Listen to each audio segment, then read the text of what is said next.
Welcome in, everyone, to our Cracked Racquets coverage of the 2022 USTA SoCal Pro Circuit. Alex Gruskin here for Championship Sunday on our broadcast. We've got our men's and women's singles finals, two fantastic matches for us to dive into over the course of the next 3, 4, maybe even 5 hours. And of course, joining us on our broadcast to help us do just that, to provide the expertise that only a top 100 ATP player, former NCAA singles champion can once again, is our friend Bradley Klahn. BK, good Sunday morning to you, my friend. You excited for some Championship Sunday? We had a great first championship. We get to call a couple more. I'm excited to join you again. Yeah, it's always a good thing when the Wimbledon men's singles final is your warm-up act, right? It's a good thing to get the spirits flowing, the juices moving here on a Sunday. And of course, that is where we want to start today's broadcast. We'll get into our singles finals. We'll start with the men's side here today at about 1:08 Eastern time. We'll have Zachary Svida, Sekou Bangura on court. Of course, we'll get into Ya Yang versus McKenna Jones in our women's singles final a bit later as well. But since I have you here, let's talk a little bit about today's men's singles final. Ultimately, it was Novak Djokovic capturing a 4-set victory. He becomes the first guy, I believe, in the Open era and since the 1940s to lose his opening set in the quarterfinals, semifinals, and finals before ultimately earning a Wimbledon title. Becomes the 4th guy in the Open era to win 4 straight Wimbledons. Again, 21st major, first for him on this season.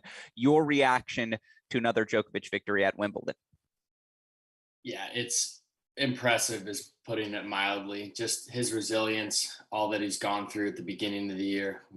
It's widely known about everything that happened in Australia. And you saw him talk about it after the match, just how relieved he was to get over the hump, win this Wimbledon final, get that 21st Grand Slam. But we've seen time and time again his ability to come back from a set down, 2 sets down against Jannik Sinner, and I think he even spoke about it after the match where he said Jannik had everything or nothing to lose coming into the match, everything to lose 2 sets up.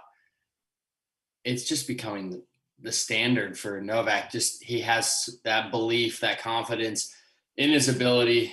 There you can see the calmness when he gets down a set or 2 sets. So just an incredible effort from him, especially up against Nick, who's so widely talented. We've all seen that on display. We know that he has the level to push these top guys. He was 2-0 against Djokovic coming into this match, and he's such a tricky opponent to play with his rhythm, his ability to change speeds on the serve, just his serve in general, one of the best out there, if not the hardest to read. So it was an exciting match. It had it all. No, it was incredible. And to your point, Kyrgios played well enough to win this match. Ultimately, again, a 4-6, 6-3, 6-4, 7-6 win for Novak. I mean, it starts with, obviously, for Nick in particular, but anyone against Novak Djokovic, you have to protect your serve. You have to find a way to do things easily. Nick hit 30 aces in this match. He made 73% of his first serve, 62 winners against 33 unforced errors. You're beating any other player on the ATP tour, but against Novak Djokovic, who hits 46 winners against 17 unforced errors, he knew the job, and it took him a second. First set, Nick came out hitting big, taking his chances as a returner. I also thought from a physicality perspective, Nick was locked in. He was willing to grind, willing to play those 10, 15 shot rallies, trying to force Djokovic to manufacture some pace on the backhand wing. But I mean, that's just such a stupid thing to say out loud. Like, you challenge the Djokovic backhand to make him beat you from that side. Okay, he's going to do it. And, ultimately it got a little sketchy at the end of the match for Novak, but he was able to get over the finish line in 4. And the thing I continue to turn to, he's now 78-12, BK, since the start of the 2021 season. He's 35 years old, and his career averages right now, or his statistical averages right now, are all better than his career averages. He's holding 86% of the time, or 86.5, since the start of 2021. His career average is 85.8. He's breaking serve just a ridiculous 33.5% of the time. His career average is 32.1. It's like, again, our eyes may say it's a post-prime Novak Djokovic. It's not. It's a prime Djokovic. It's ridiculous. You see it time and time again with these top guys, their relentless ability to improve. We've seen it with Nadal. We saw it with Federer when he went out for a little bit. These guys have this insatiable appetite for improvement. They always want more. There's always something else. There's another goal to achieve. We heard Nick in the post-match press conference start to question, like, is this, are we going to see him in another Grand Slam final? He didn't seem that sure. He was exhausted from the final. Like, not that that's all that he wants to do, but that you could see the effort that he had to make to get to that final. Now imagine Djokovic, Nadal, Federer, time and time and time again, just that ability to continue coming back to the well. I mean, when you win one, we saw it with Thiem, what happened after he won the US Open, and he spoke about just the struggles of you've worked so hard to get to that point and you finally achieve it. And then now what? So for these guys, for the Federer, Nadal, Djokovic, to continue doing that is just, it's remarkable. Yeah. It was really funny on the post-match broadcast. They were talking about Nick's comments after the match, and Chris Fowler made a joke. What's harder than doing it once? How about 21 times, like Novak has? And it's like, yeah, that's really freaking difficult. 21 titles in 68 total majors. Like, again, a third of his majors he's played in his career, 1 out of every 3 he's won. It's laughable, the degree of success he has had. And to your point about the improvement, he's a spot server now. Like, there's a little serve bot to Novak, and just how relentlessly he attacks the out wide on the do side. And I'm going to use a BKism, how well he uses that serve to spread the court with the +1. It's just like, to your point, he has gotten better. I can't believe it, but he's gotten better, or just like more efficient. Right. You can see it just each year. There's always something that's improving. And I mean, he's so dominant at Wimbledon at 4 straight, and you could see how much you could see the relief that he had in winning it. And I was trying to compare some of those reactions to past Wimbledon finals, and obviously everything that he's gone through at the beginning of the year, the relief to get through that Wimbledon match, just the relief of not having to play a 5th set against Nick, who he knows how challenging the opponent is. And let's give a lot of credit to Nick. I was really interested to see how he handled the moment. This is the biggest moment that he's ever played for. And, he was actually into it. And, we don't always see that. And I was just curious to see how he handled like a match that for him, like, really mattered to him. And he was there. He came out, he competed really well. He stuck in it. Even, he was barking at the box, and he was upset. He had that 40-love lead at 4-all in the third that really, losing that really cost him, put him in a 2-1 deficit. But he bounced back. He played well. He gave himself chances. He gave Novak a chance to get tight a little bit. But in that tiebreaker, you could see kind of the experience, and Novak just raised it up a gear. Nick had to he was continuing to go for the serve. He went for it double fault early on, and it kind of set the tone for the tiebreaker. Perfectly put. And I think you nailed it. He blinked once. Novak, after dropping the first set, you knew Novak was going to get an early break. That's just what Novak Djokovic does. And I love when Novak goes into floating mode, where it's just like, yeah, I'm going to make everything. Just to be clear, for the next hour, I'm not going to miss. And credit to you if you can come up with magic, but the message was sent. It's that time. Novak went into brick wall mode. And you're right. He played 5 sloppy points from 40-love up, 4-all in that third set. You can't do that. And ultimately, that's probably the difference in this match. That said, to your point, even with the barking at the box, it didn't impact his play. It didn't impact his execution on serve. And even more entertaining to me than the mental war in this match was the chess match tactically that this was. Nick's willingness to grind in the first 2 sets. And then you see sets 3, sets 4, that's not going to work. And he starts charging forward more frequently, just putting some sort of pressure on Novak, whether it's with the first serve or just approaching whenever he could. And ultimately, Nick, 19 of 34 at the net. That's about as good as you can do against Novak Djokovic. You're right. Nick threw everything he had, the kitchen sink at Novak. But yeah, it's just like Novak's going to Novak. And 4 consecutive Wimbledon titles for him. It's hilarious that, again, looking at his season, he started off slow, of course, after not playing in Australia, but, wins the Masters title before the French Open, loses to Rafa 4 sets at the French Open, now wins Wimbledon. It's amazing that this season might have been considered a failure for Novak Djokovic had he not captured a slam title. But it's like, again, as big a moment as this was for Kyrgios, Novak kind of needed this, right? Given he might not play New York.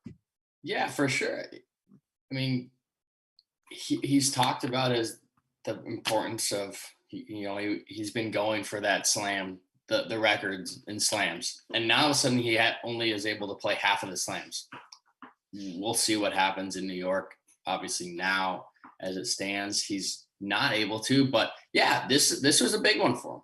Yeah, it was delightful to watch. And, again, certainly 4-set victory for Novak. We'll talk about that more. We'll talk about Elena Rybakina in the winner's circle as well throughout the week here at Cracked Rackets. But with all of that said, time to shift our coverage here and focus on the action at hand. Again, that was the appetizer. It's time now for the main course, and that main course, of course, is our 2022 SoCal Pro Circuit action. It's week 5 of this series of events, of course, providing playing opportunities to the countless aspiring juniors, the countless collegiate players, young pros early in their career trying to make that breakthrough at the ATP level. Of course, we all enjoy the action at the slams, but to get there, you got to grind, win on the ITF level, the challenger level before you earn those opportunities on the pro circuit. Certainly we get to see some players today who have worked towards those opportunities, who continue to ascend in their career or are working to solidify a spot at the top of the rankings. And with that in mind, again, we've got our matchup on hand for you, waiting for our players to walk to court now, but we can talk more broadly here as we look at our first matchup. It's going to be top-seeded 19-year-old Zach Svajda, who got tested yesterday. 3-set victory for him ultimately against Sakaguchi, but for Svajda, he's won 8 consecutive decisions, 9 matches in a row. He won the title last week in Rancho Santa Fe. Now, again, playing what is that 8th match in 12 days. He's going to take on a veteran's veteran in Sekou Bangura. The 30-year-old Bangura has slipped in the rankings down to 592 off his career high of 213, but has worked his way back and is competing in a second pro final this season. It's the 18th professional final for Bangura in his career. As we look at this match, let's talk big picture. Let's start with Svajda. Second consecutive final for him. What do you expect to see from the 19-year-old today? I want to see how he handles coming off a title last week, playing all these matches. He's got through 4. You mentioned a little bit of the sloppy first set yesterday, but responded very nicely, losing 1 game in the final 2 sets. He's 1 match away from another title. How's he going to handle this moment after struggling at the beginning of the year? Yeah, no, I mean, for Svajda yesterday was a slow start for him, was broken twice in that opening set. But what's so impressive about the 19-year-old, even at this stage of his career, he has a cruise control gear. And to compare any 19-year-old to Novak Djokovic would be absurd. But at this level, it just looked like Sakaguchi, or if you watched Farron earlier in the week, you watched his win over Brandon Holt last week. It seems very difficult to hurt Zach Svajda or find easy ways to attack him. A very solid all-around game. Yeah, he moves well. He's very clean off both sides. We've seen the talent on display through his early career, winning Kalamazoo twice. We've seen flashes of it at the U.S. Open, losing in 5 sets. His first U.S. Open appearance of Paolo Lorenzi, and then beating Cecchinato first round in his second appearance. So he's shown that upside, but now it's can he put it together week in, week out, and work his way up the rankings?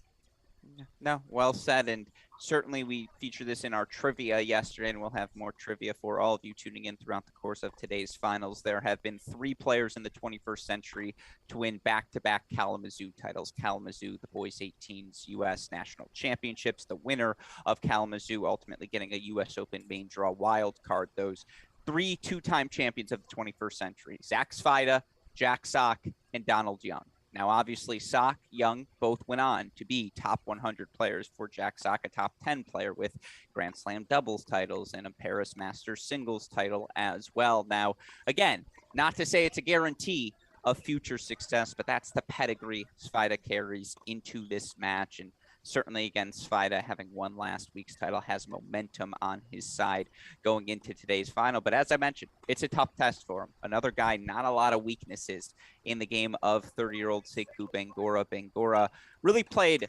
15 bad minutes of tennis yesterday. Was up 5-3 in the first set on Nate Ponwith. Ponwith taking 4 straight games to take it 7-5 in the first. From there, it was all Sekou Bangura, 6-1, 6-4 over the next 2 sets. That, again, first set to Ponwith, the only set he's dropped here this week. And certainly for Bangura, you look for him in the 2022 season. He's a guy who's had a ton of success now, 21-8 overall on the year as he works his way back up the rankings. If again, for those who haven't seen Sekou Bangura play much, what should they expect from him today? Sekou, again, another great mover, very fluid out there. I'm looking for him he has the raw pace. He likes to play on cruise control a little bit, keep it in second and third gear, rely on his great hands and that athleticism. Against Vida, he's going to have to take his chances a little bit more. Go after that first serve. He'll spin it in. He's got a good kick. He's able to spread the court a little bit. Hopefully for him, if he's able to get Zvida up and out high on his backhand on that ad side, look for the forehand inside in and just start to attack from there. But he's going to have to play a little bit more aggressive than we've seen in the previous matches. This is a match that feels like there's a lot of cruise control, and I'm going to ask super producer Daniel Westoff to bring up our sponsors page now on the screen, because certainly with Wimbledon, we have the IBM Watson keys to the match. We're going to go with the Crable Capital Management keys to the match here, and we'll start on the Svida side. What does a Zach Svida win look like today? It's going to start with Svida's backhand down the line. We've seen that. We saw that in the final last week against Holt. That's his moneymaker. I'm looking for him. He's done a really good job the last 2 weeks of playing within himself.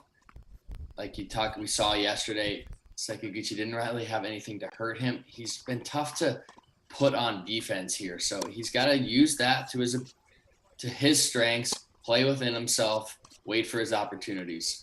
Yeah, no, certainly. And then on the flip side, we'll go with our Klieg response of the day from Sekou Bangura. What does he do to take those things away? I'm looking for Sekou to use his hands effectively, take time away. We know Zvida can take time away, especially on that backhand side. Sekou's got to move forward, cut the angles, play aggressively, and look to finish the points at the net. Yeah, no, you look again, Sekou Bangura, it's his 18th pro final, 4th of the season for him. Bangura winning titles earlier this year in Sunrise in Vero Beach, Florida. 3rd pro final for Zach Svida, and yet Svida nursing a top 400 ranking right now. That's sort of the vomit zone, right, BK? You're not sure, should I be playing ITF? Should I be playing Challengers? Certainly top 250, you'll get into the Challengers, you'll get into the Slam qualifying. For Svida to make this decision, stay home, play SoCal Pro Circuit events. It's paid dividends thus far, 9 consecutive wins for him. He'll take the points, but of course, those elusive championship points always the most valuable here at the ITF level. And as we see on court behind our sponsors now, both players warming up those volleys, warming up the overheads, of course. I'm always curious, how does a player actually think about this warm-up? Are you feeling out your opponent? Are you doing the quick scout? Or at this point, do you know everything you need to know going into the match? At this point, you're more, one, for your own sake, getting the feet warm, getting the eyes warmed up as well. You need to start tracking the ball visually off the opponent's racket, just getting a little feel for the pace that's going to be coming. It's not going to be the same as in the match. Both players are just getting their bodies warmed up. But like I said, I think the biggest thing is just adjusting those eyes to the ball, starting to get that kind of, we call the V movement in and out of the court, just trying to be proactive. True or false? Pros at every level of the professional game, when you're warming up serve, you'll say, hey, slice wide. Hey, I'm going body here. Like, you give a little verbal cue to your returner, because I watched some pros do that. And it made me realize, oh my God, these guys really are so good that they're going to be like, hey, I'm warming up the slice wide. Just be ready for that specifically. But is that a courteous thing? Is that real?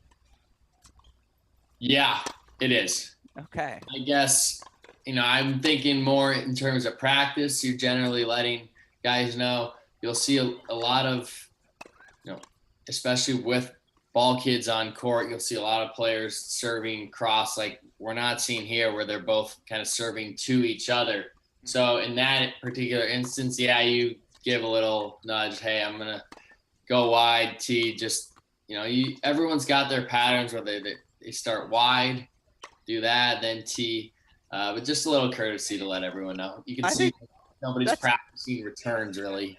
Yeah, I think that's awesome. That's like one of those unwritten baseball rules that, for so many different things in tennis, that's one of them. It's like, hey, when you get this good, you say, by the way, I'm going wide here. Like, just be ready for it. And so, at the local level, it's like, hey, if I shank this 3 courts down, just be ready to run. So no, you'd love to see again that sort of courtesy. And again, our finals here in Fountain Valley today. We're going back to back, so we'll have the opportunity to lock in on each of these matches. It's Svajda Bangura to kick things off. Then we get 2 familiar faces on this SoCal Pro Circuit. It's going to be McKenna Jones, who won her first ITF Pro Circuit title a few weeks ago in San Diego. She going to be taking on Ya Yang, who is making a second finals appearance here on the SoCal Pro Circuit, but was, of course, our doubles champion on yesterday's broadcast. For now, we see final serves underway. Svajda on the near side of your screen.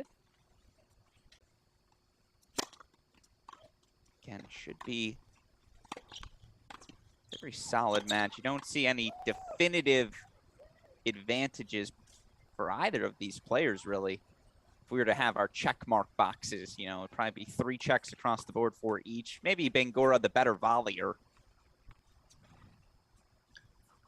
Yeah, I would say Bangura is more comfortable moving forward. We've seen it in doubles making the finals here yesterday. Svajda,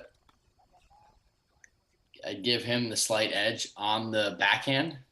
I think that's, the backhand for Svajda is his best shot. Both, I'd say, a little bit more solid on the backhand side. We'll see a few more airs from each on the forehand, just that ability to go for it, but watch for both to pull off. I was joking around with a buddy of mine yesterday. It's amazing when Nick Kyrgios plays in a final, how many friends will call you out of the blue. I had some buddies from college I hadn't spoken to since I moved out of a house living with them my sophomore year. 2 a.m. they called me last night, and I was like, oh, are you in prison? And I'm the A in your contact that you're like, hey, I got to call this guy first. And it's like, no, I'm curious about Kyrgios, what you think his matchup against Djokovic is going to be. I was like, oh, all right, you're a follower. I'll take it. But yeah, I mean, again, I don't know what the point of that story was going to be, but the point is we certainly, I know what it is. Full circle here. Svajda, in terms of his backhand, I was joking around with them saying, hey, come watch this stream. I was like, Djokovic, Zverev, Svajda. Like, that's the backhand ascending order of tiers. You've got the Djokovic tier, the Zverev tier, and the Svajda tier of backhand. That's the sort of special ball striking ability Svajda can have on that wing. And again, 3rd pro final for 19-year-old Zach Svajda, 18th for the 30-year-old Sekou Bangura. Say those 4 fantastic words now, folks. Let's play some tennis.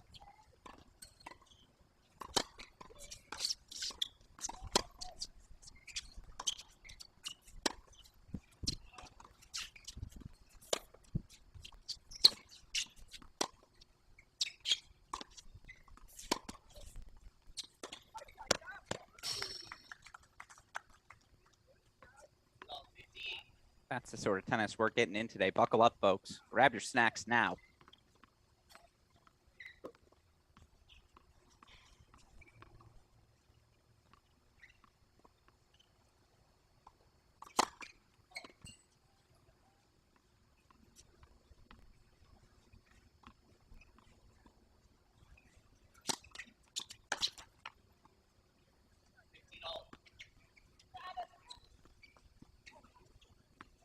For Zachary Svajda yesterday.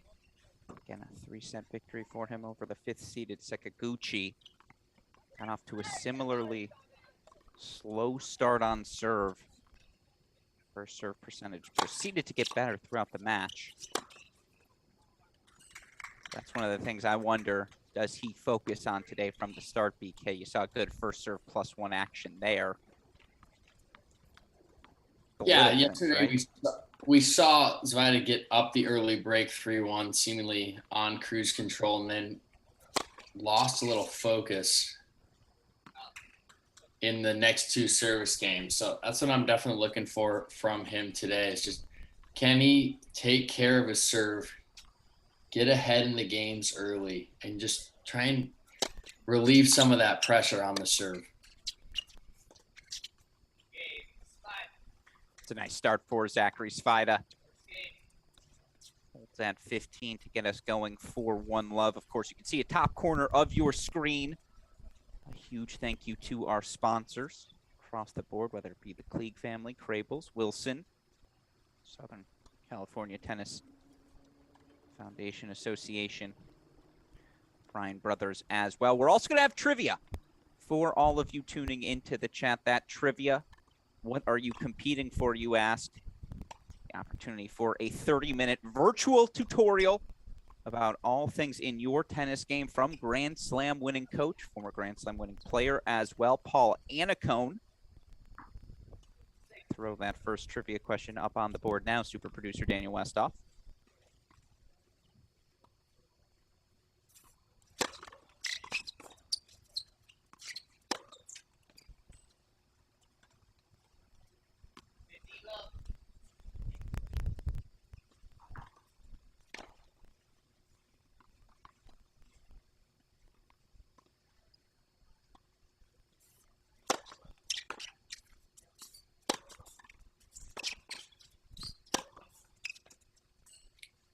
Two really good points from Bangura on his serve to start this match. Exactly what I'm looking for from him. Uses a good first serve, immediately looking to find that forehand and open the court.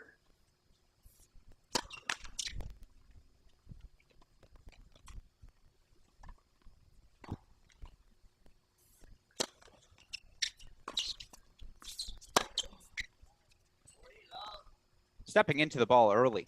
Absolutely. I don't remember seeing him do that more than a handful of times yesterday against Ponwith. Yeah, and that's one of the things that you recognize as well when you're playing a guy like Zach Svida, where you need to play a little bit more aggressive. Yesterday at the match, he could rely on the movement a little bit more.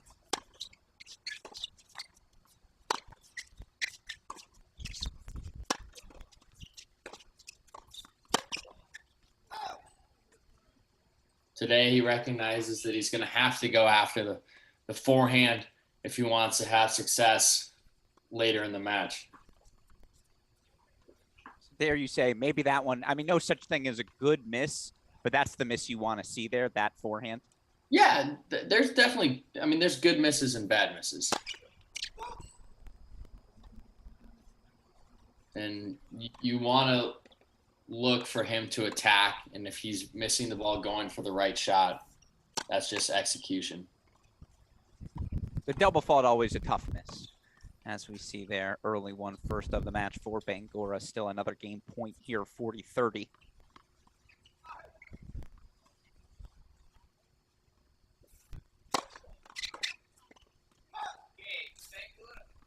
Good serving. Start the match from both of our finalists. Bangura holding for 1-all. Of course, you see new trivia question on your screen. The way you can answer that trivia question, tweet at us at Cracked Rackets, at Bradley Klahn, at AL Gruskin. Whoever earns the most correct trivia answers, again, going to win that 30-minute virtual lesson from Paul Annacone. A huge thank you to Coach for his contributions to the circuit.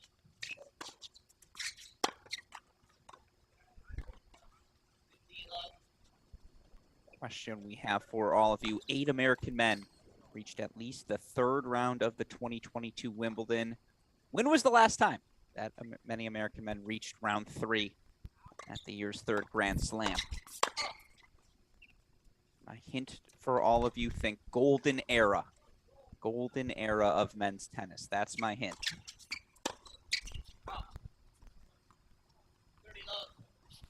I like that move from Bangura there. I think he's going to have to utilize that play more and more to apply some pressure to this Vita second serve in particular. I know he missed it there, but those are the kind of inroads you're looking to make early in a match. Get him thinking.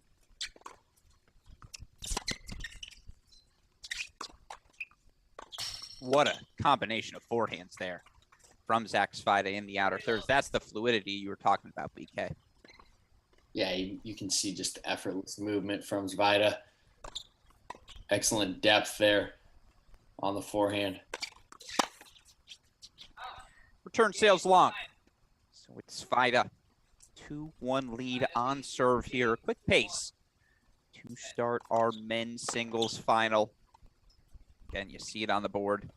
Trivia question for the chance to win a free virtual lesson from Paul Annacone. All you got to do, tweet at us at Cracked Rackets, at AL Gruskin, at Bradley Klahn. The last time 8 American men or more reached the third round of Wimbledon prior to this season. Of course, we'll have more trivia for you throughout the course of today's Championship Sundays. We want to hear from all of you. What are you doing on this Sunday? Certainly, it's been a long 2 weeks of tennis for all of us following the action at Wimbledon. I am excited to not have a 6 a.m. alarm set on my phone for at least 4 days, something like that. Still plenty of fun action to come. Of course, the North American Hardcourt Summer on the horizon. Another week to go here in the SoCal Pro Circuit as well.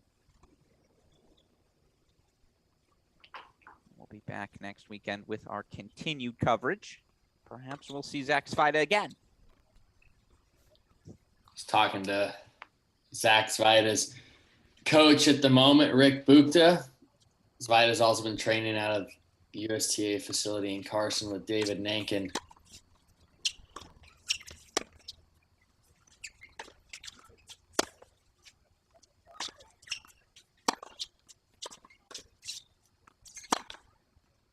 As we see that excellent ability to cut the cord off, he was telling me that Svida was supposed to go play the Challenger in Rome, and going to make that transition over to the Challenger circuit for the rest of the summer. But after 2 long weeks of tennis here, earned himself a week off and would love to go into that week off with the back-to-back titles.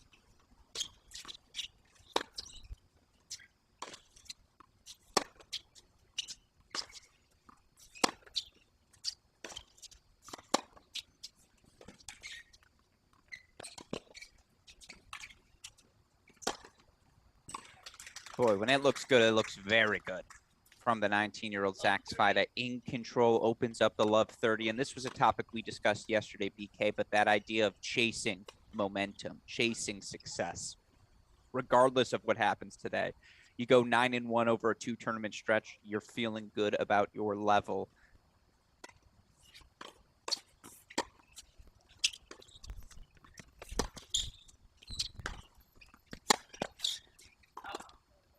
Sequence of forehands from Bangura there for 15-30. How difficult is that choice to make? You know, again, do I play a third week? Do I instead elect to rest my body? What goes into that decision? You definitely need to listen to your body, but after 10 matches in 2 weeks, that's a lot of wear and tear on the body. Getting on a plane, immediately traveling across the country, also a level up in competition, moving from the futures to the challengers. I think it's the right choice to lay off, let yourself reset, take a day off, start working on a few things that you still need to clean up from these couple weeks. Yes, he's had a lot of success at this futures level, but there's still a lot of room for improvement with Svida. I'm pretty sure the Rome Challenger, the one you're referring to happening in Rome, Georgia, it's indoors as well, right? It is, which is also, that's not it's a transition for sure. It's something to keep in mind. So you Californians are just, I don't understand that. Indoors to outdoors is a tough transition. Outdoors to indoors is a breeze for us here in the Midwest right now. We grew up playing outside, though. A rainy day was an off day. Yeah. Quitters. 10 times a year, so. Yeah. See second serve here on a first break point chance for Svajda.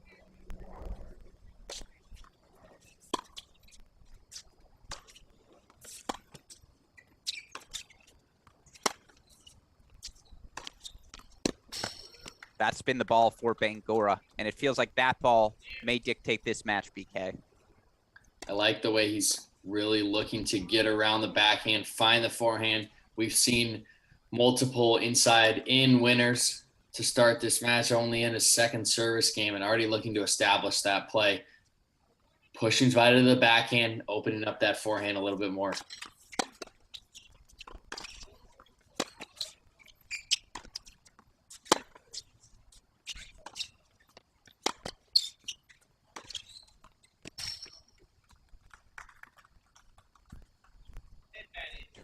Into that forehand is Bangura. Of course, Bangura only 592 in the ATP rankings. Reached that career high 213 back in October of 2016.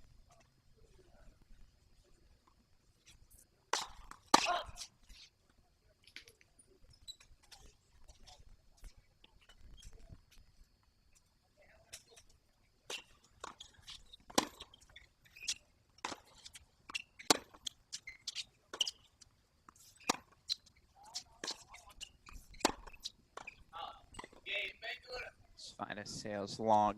Bangura gets out of the game with the hold 4-2 all. You're seeing early on here, Bangura looking to attack that Svajda forehand. I like his ability to play aggressive. We talked about it earlier in the broadcast, but he's showing a little bit more offense than we've seen in previous matches, recognizing the importance of not letting Svajda get comfortable and locked in on the baseline.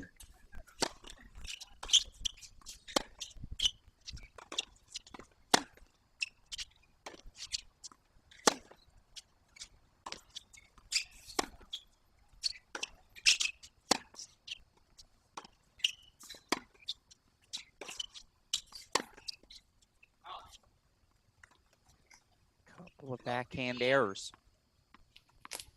consecutively for Zach Svajda. You feel like you just saw Haley's Comet, perhaps out there on the court. Does not happen frequently.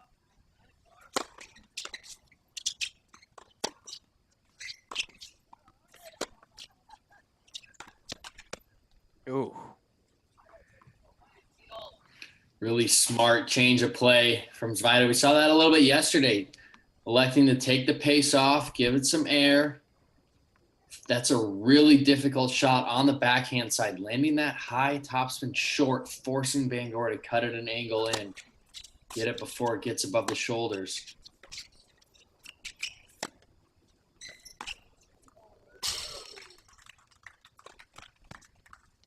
And I'll tell you what, in slow motion, that point was even sexier. You get to see just how explosive Bangura is. He was moving at regular speed. The rest of us weren't. Cuts off that ball so easily. 15-30. You just had a break point if you're Svajda. Does that linger? That approach from Svajda. Good way to back that up with a strong serve up the tee, attacking the weaker Bangura forehand. But tell you why I don't like it. He really opens the court and gives Bangura a lot of room on that running forehand instead of keeping the approach in front of him. You see the inexperience with Svajda in the approach game in that decision.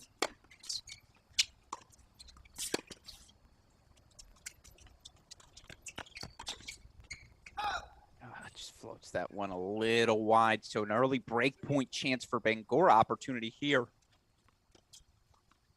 Always funny how that happens. You have the break point chances the game before. You can let them get away from you. First point backhand error. Shot from Bangura, now 30-40.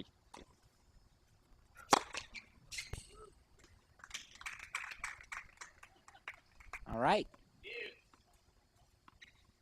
That's how you want to erase a break point. Yeah, not too shabby. Spider-Man bringing out the weapons.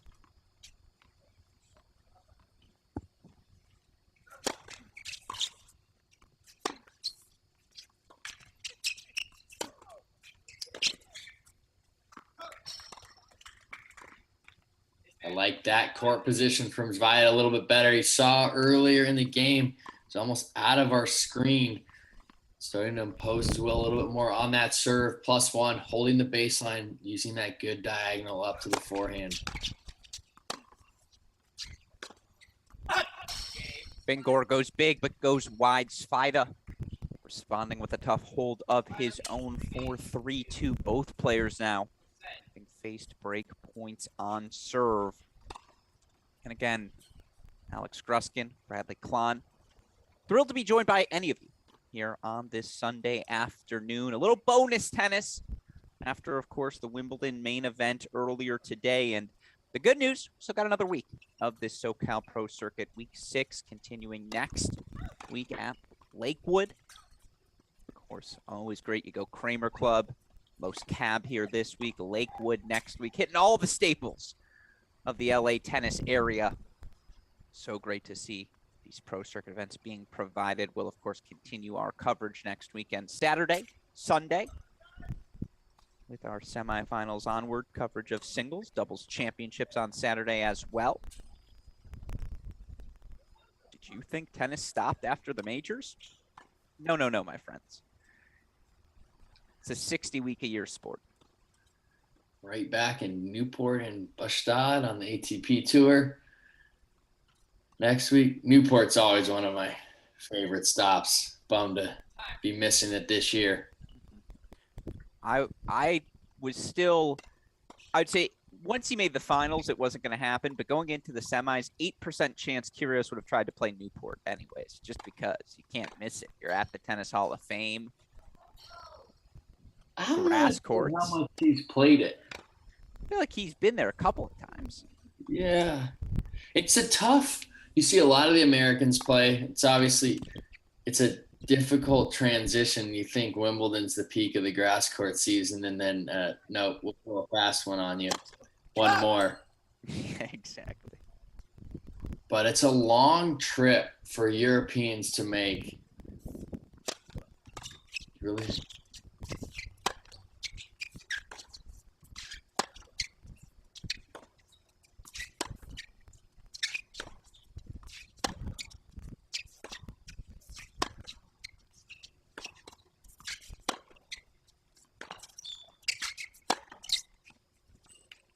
That's tasty.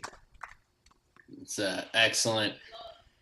Trading backhands, waiting for the opponent to be the first one to blink and change line, and Bangor does a great job with the backhand change and then follows that up with the forehand line.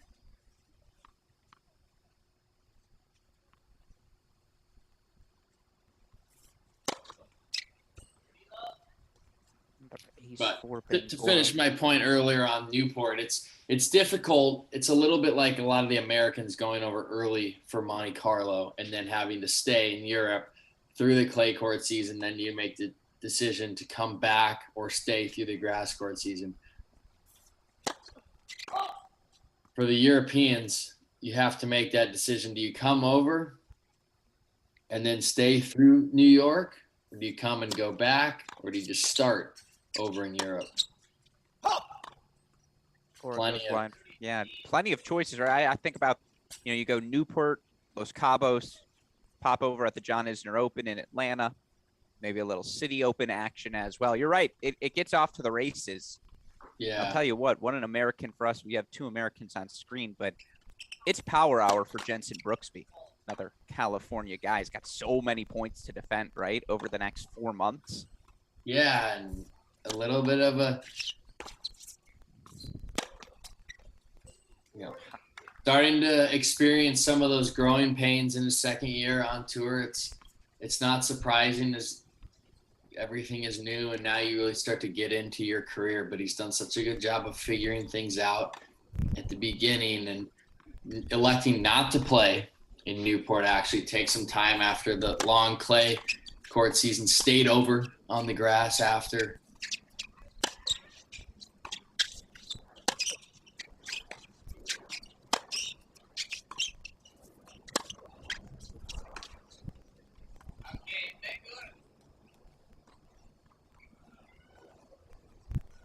Svida sails long, so 3-all. Bangura keeping pace here. Talk about those growing pains. Again, Zach Svida reached the second round of the U.S. Open last season, was able to have some success on the futures level, play a bunch of challenger matches as well.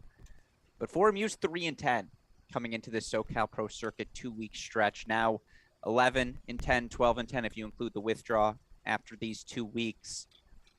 Why make this decision, do you think, for Team Svida to come play these 2 futures events when, again, top 400 ranking probably could have played the challengers? We see a little slow motion here. Yeah, this is going a little long. There's only one way. You have to put in the work. You have to do it the hard way, and that's winning matches, building confidence. And it wasn't happening at the challenger level. I think it was really smart to drop down. You're in your home section. Lives in LA now. He's able to play close to home, build up some of that confidence. You're seeing it's paid off well for him. Winning last week, finals again this week. That can start to trickle over. Just you have a little bit more of an aura about you. You walk a little quicker, stand a little bit taller. Now you go to the challengers and you have a little bit more belief in your game when you get in those difficult situations.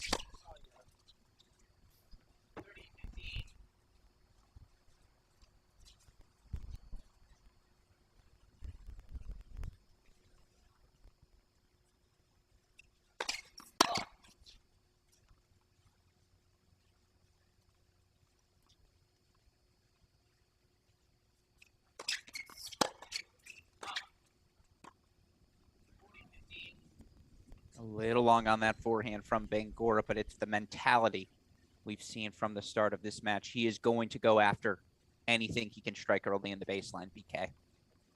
You saw that, how early he took that backhand turn early in the game. Again there, not quite connecting on it, but it's that relentless ability to take the second serves inside the baseline.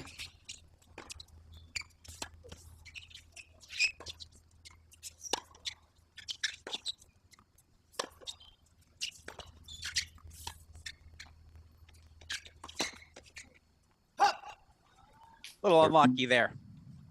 Good track down, though, from Zach Svida.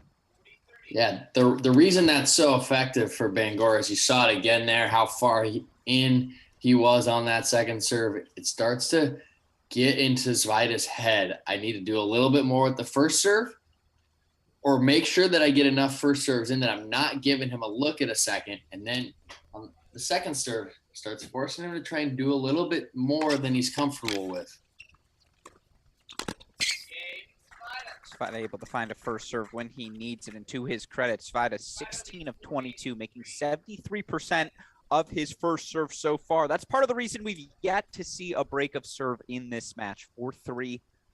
Svida man in the lead here. And again, perhaps you're wondering, trivia. Why is there trivia on my screen throughout the course of this broadcast? Well, as part of our promotion of this USTA SoCal Pro Circuit, our Cracked Racquets team honored have the chance to give a giveaway to all of you tuning into the broadcast. Now, all of us who watch tennis, or I like to think most of us, also are playing some tennis in our lives as well. And certainly all of us looking for opportunities, ways we can learn to get better. Well, thankfully, again, as part of his support of this USTA SoCal Pro Circuit, Grand Slam winning coach for Roger Federer, Pete Sampras, of course, a Grand Slam champion himself, Paul Annacone has generously donated a 30-minute virtual lesson to whomever tuning into our feeds can answer the most trivia questions successfully over the next couple of weeks. All you got to do, tweet those trivia question answers to us at Cracked Racquets, at AL Gruskin, at Bradley Klahn. Get yourself a chance for a free virtual lesson from Paul Annacone. Could be worse, folks. Could be worse as we see Bangura serving 3-4 here first set.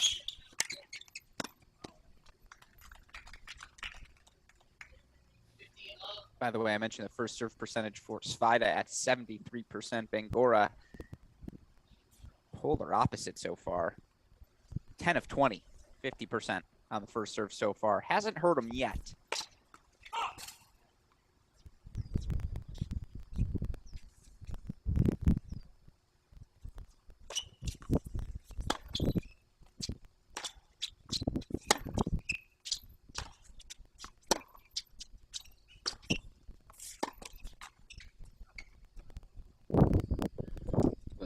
unlucky from Bangura there. But the reason it hasn't hurt him from what I'm seeing so far is you see how far back Svajda is on that second serve.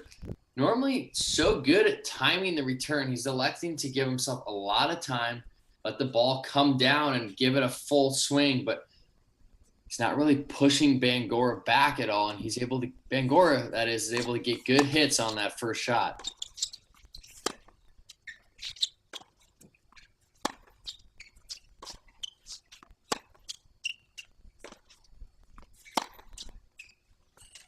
Okay, Zach Svajda, thank you very much. Backhand ripper again. Djokovic, Zverev, Svajda. Those are the backhand tiers, my friends. But you talk about that return positioning. On that first serve, he took 2 steps forward. On the second serve, he's taken 2 steps back. Why? You see there again, the leap forward. Get into that after this point.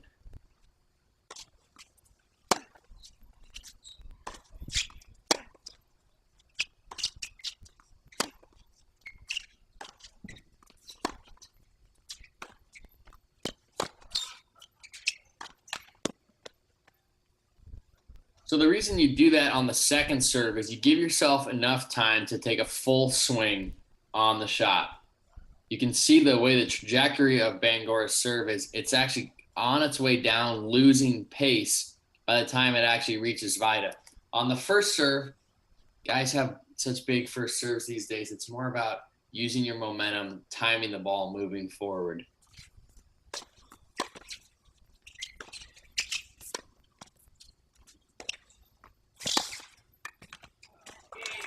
It's a stark contrast, but it's working.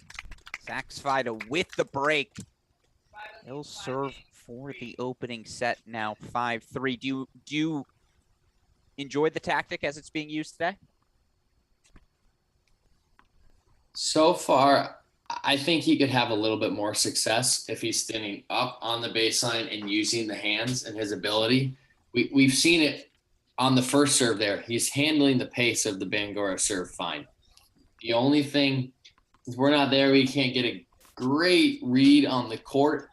If Bangura is able to get that out of his strike zone on the second serve with more kick, that's why he dropped back also. Got it.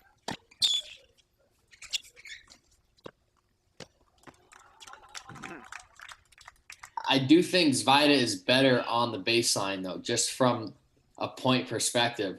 And even if he is going to return from that far back, I'd like to see him gain ground immediately and try and get back up closer to the baseline. And to do that, he's got to hit a really good quality return that pushes Bangura back. First serve continuing to deliver some free points for Zach Svajda. One of these days we'll get smart and we'll, instead of tracking aces, just track unreturned serves. Which obviously the same thing. Same result, I should say. A bunch of unreturned first serves for Zach Svajda here in set 1. Free points come in all shapes and sizes. Yeah, exactly. 30-15, 2 points away.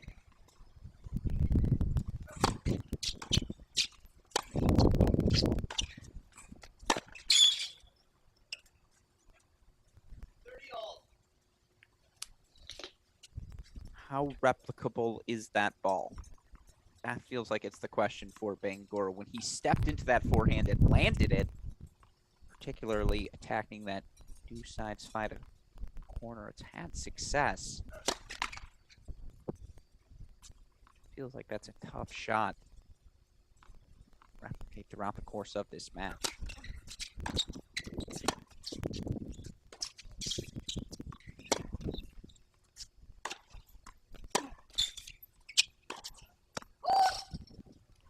Yeah, I think Bangura is more comfortable hitting that ball or on the outside, pulling it cross court or inside in.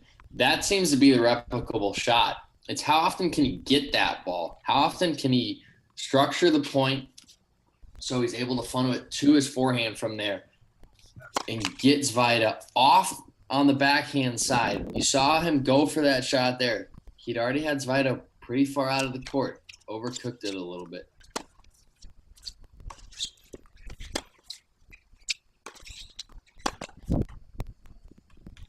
That's why we have you in the booth here, BK. You see the effectiveness of that cross-court forehand from Bangura.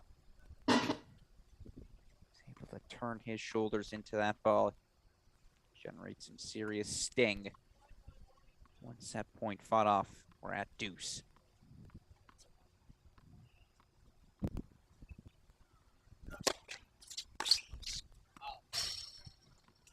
They come in all shapes and sizes. That one via the forehand return error from Sekou Bangura. Set point number 2 for the Spider-Man.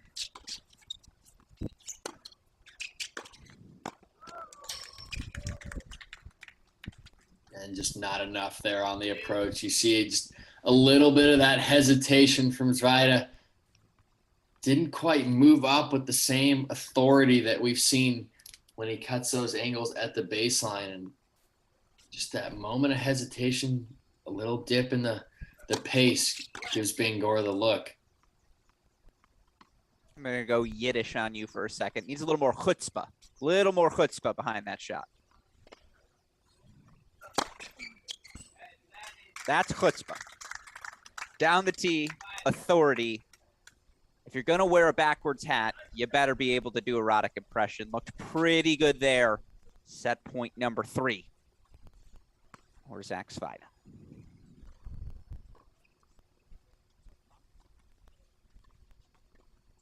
You hold that. I'm almost done with this set.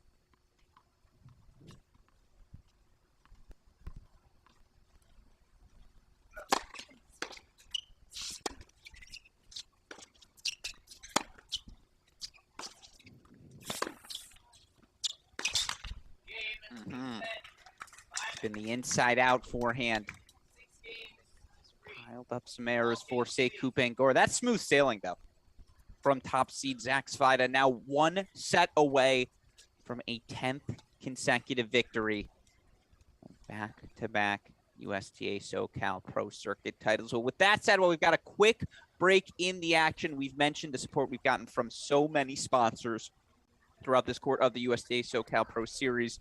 Want to offer all of you tuning in today a chance to hear from one of those sponsors, Bruce Klieg, about why it was so important to put on this series of 6 pro events in the Southern California area. With that in mind, super producer Daniel Westoff, let's hear from Bruce Klieg. The financial commitment it takes, and, you know, again, being willing to invest in this grassroots level of tennis, why was that so important to you? Well, again, I didn't want somebody to be 40 years old that went through all the junior programs and practice 3-5 hours a day for their whole life to have to default into teaching and not pursue their dream. This is a way for somebody to pursue their dream, at least have a shot. And I think we've accomplished a lot of that the way it is right now. We'd like to refine it, maybe go into satellite type of event also. But when I look at it today, and I've talked to a lot of the players, they get 1 ticket. That's the San Diego. They can stay here for 4 weeks, and they've got 60 other people to practice with at a very high level, which improves their game tremendously, and they have a shot of playing these tournaments right here, all in one place. A lot of the people have housing with families in this area right here, and we'd like to expand that even more. And that's important because the housing costs you a lot of money, especially in the summertime in San Diego. So the cost is the big thing right here. And I think by having them in the same geographic area, it worked out. Now, I think it was important for us to go up to 6 tournaments instead of just having 3 in San Diego. Because we can include Los Angeles. Now, Los Angeles is only, an hour and a half away from San Diego. It's very easy for people to get from San Diego to there. So now when you think about it, they have 1 ticket to San Diego, 1 ticket back out. And for 6 weeks, 7 weeks, they're in an area with 60 other people to play with and get excellent practice and have an opportunity to pursue their dream. That's what we're doing. Thank you again to Bruce Klieg, all of the supporters for making this SoCal Pro Circuit happen. You had a good stat for us, BK, about the lack of North American playing opportunities, in particular in the United States, in comparison to our contemporaries in Europe. For a guy like Sekou Bangura here, 30 years old.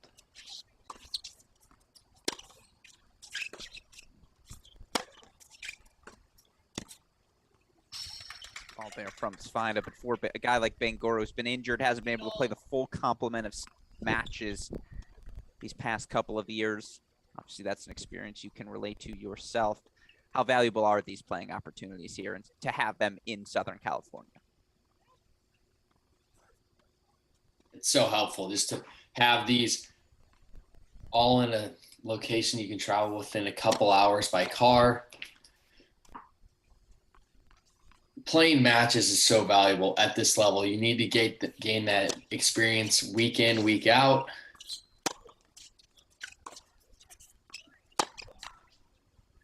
We've seen the effectiveness that having a lot of tournaments in the country has on that country's players. Italy is the perfect example. We've seen some of the young guys rising up the ranks, not just the Sinner, Musetti, Berrettinis, but some of the other guys in that 80 to 150 range as well.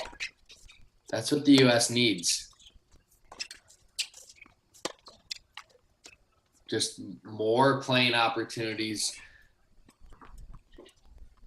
minimizing expenses for these players, especially at the lower levels. That's a huge, huge impact on these guys, just the financial stress.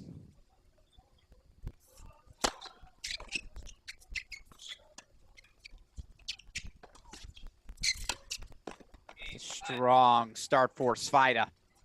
Keeps his foot on the gas. That was a lax game from Sekou Bangura. Svida now up a set and a break. And to your point, I feel like especially at this level, everyone's got a buddy who lives in the Southern California area that played tennis. And you're like, hey, couch, or, you know, if you're fortunate, spare bedroom, can I stay here for a week, 2, if I win 3? And it's like, yeah, you know, go ahead. He will be along for the ride. And, you know, again, certainly it's been fun to ride the Svida roller coaster over these past 2 weeks. Just how steady he has been, 6'3", 1 love. He was not one of the 8 American men to reach the 3rd round of Wimbledon this year, but for the first time since, do you want to guess, BK? I'll give you a hint. Your hint is me. What year was I born? I mentioned this yesterday. I think it was 95, wasn't Let's go. BK listens, folks. Bradley Klahn, fantastic listener. 1995, the last time 8 American men reached the 3rd round or further of Wimbledon. So with that in mind, we move on to our next trivia. Again, all you got to do, why answer these trivia questions? Earn yourself a shot. 30-minute virtual lesson from Paul Anico.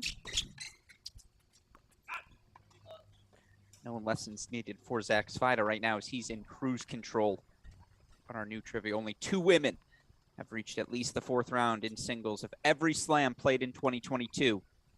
Name one of those 2 players.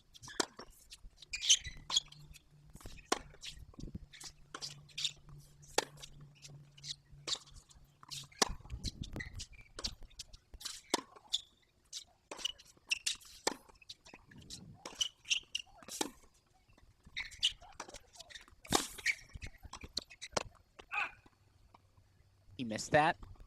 he? Missed that. Did. Oh. Real danger territory for Bangura here. We've seen the wheels start to fall off in the last 10 or 15 minutes. Had a couple chances early on the Svida serve.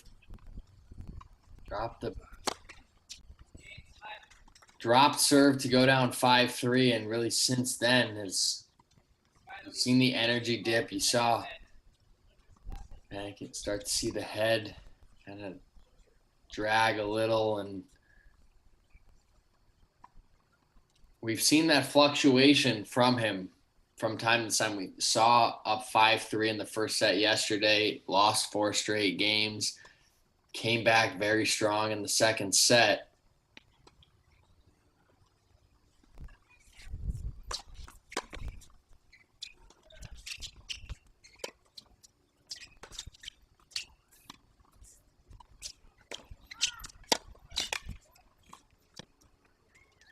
So important from Zvida here to really keep his foot down, sense the momentum shift from Bangora, sense that energy loss, and realize it's his opportunity to gain more territory, to keep extending this lead.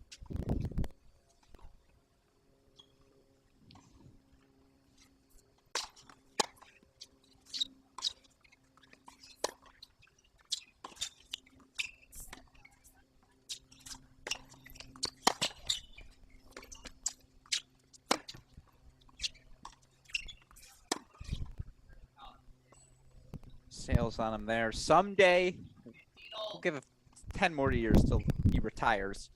Bangora's just going to be teaching clinics on that inside-in forehand.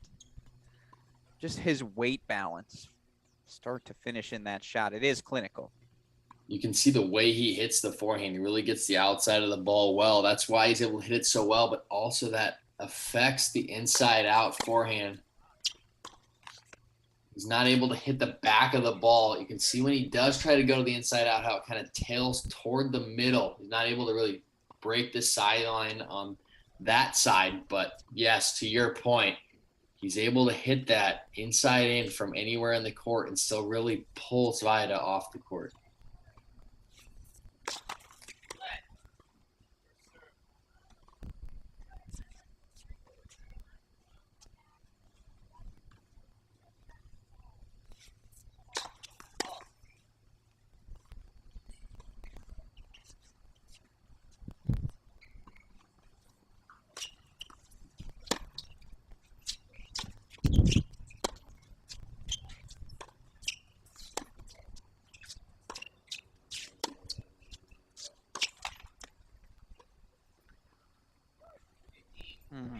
Into the net on that one, and of course, once again, Zach Svida disappearing from our screen for another second serve return.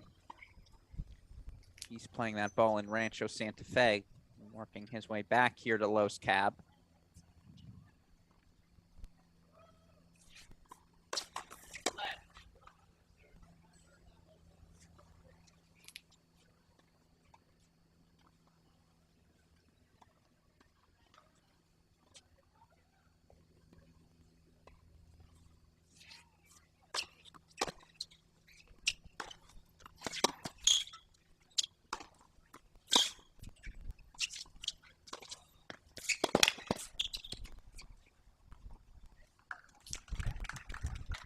That's more like it from Bangora, really setting up the point with that inside in, stretching Zvida so far, using both sides of the court effectively, and makes that backhand volley just a little punch into the open court.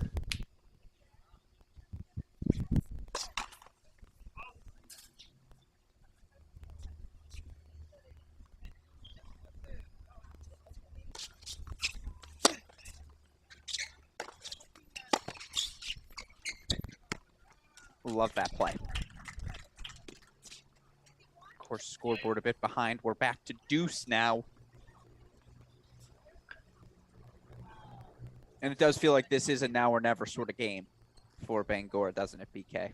Yeah, it feels obvious to state, but it is, or cliche to state, but it is so true for him. Just with the way the last 4 games have gone and the momentum shift, really important to keep this to a 1-break deficit.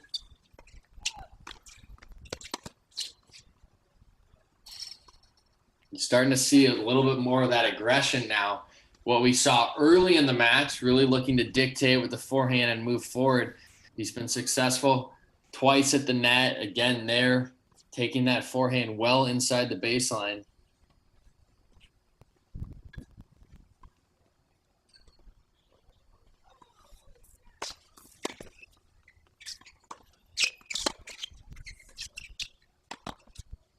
Oh, Zach Svida. The improv skills. After the match, he'll be asked, did you mean to do that? Oh, yeah. Yes, I did. Yeah. Oh, yeah. We actually practiced that shot. Ever in doubt. They call that the naked. A little on the run mid-court special.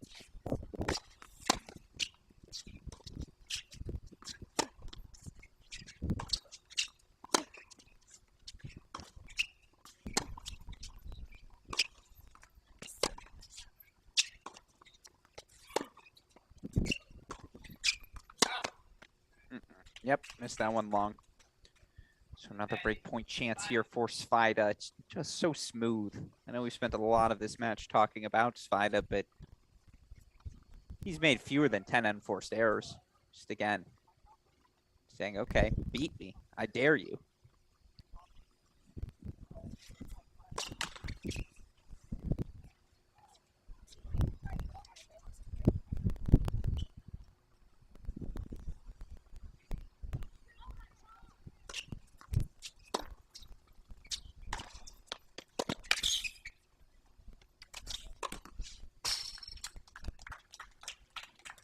Again, that's been the most successful play for Bangora, kicking that second serve wide on the ad. You can see Svajda's not even in the picture, and then has all that court to work with his most dominant shot of the match today, which is that inside-in forehand. It's tough for Svajda. Bangora's been giving him a lot of errors, so it's easy to fall back and just try and play retriever, allowing him to miss. Important for Svajda to keep that aggression, keep moving forward. That's given him a lot of success over the last couple weeks.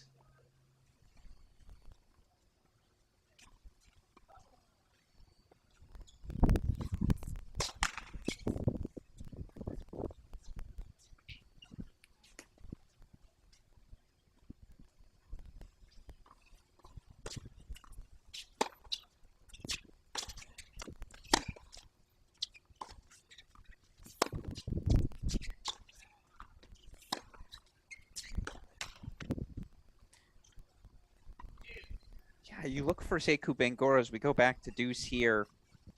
I mean, he's played one bad service game per set in this match. I mean, certainly that first game coming off the first set, that was a blink. No ifs, ands, or buts about it. Couple forehand unforced errors. A loose game, certainly. I don't think Bangora's played poorly in this match so far today.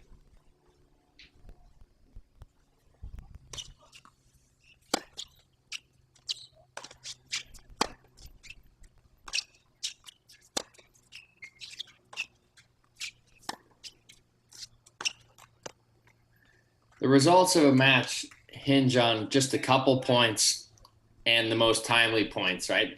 Bangora played solid, aggressive tennis up to that 3-4 service game. Had a little bit of a hangover to start the second set. Played a pretty lackadaisical opening service game. Looked like he was continuing that. Was in danger of getting down 2 breaks. Has done a good job fighting this off, but still in danger here.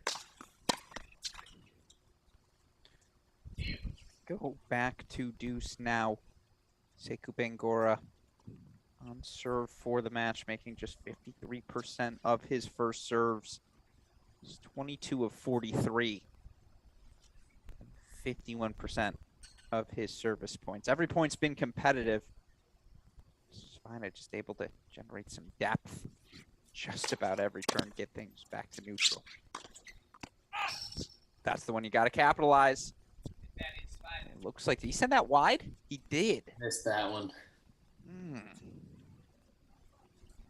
Again, just the speed of Svajda forcing Bangora to go for a little extra. Bring it on that air.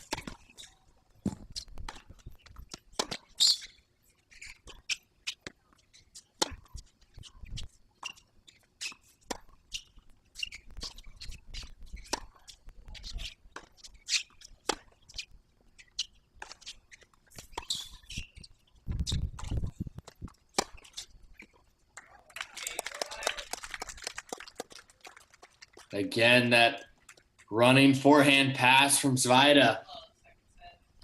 Baiting Bangora to come in, and does with that approach, but gives Svajda a big opening, and he's able to capitalize. So 3-love double break lead now for Zach Svajda. You see the stats on your screen. Again, Zachary Svajda, scoreboard would indicate as much. You win 9 of 12 games, you're doing a good job. Svajda making 78% of his first serves. He's won 79% of his first serve points, 27 for 37 behind the serve in general in this match, BK.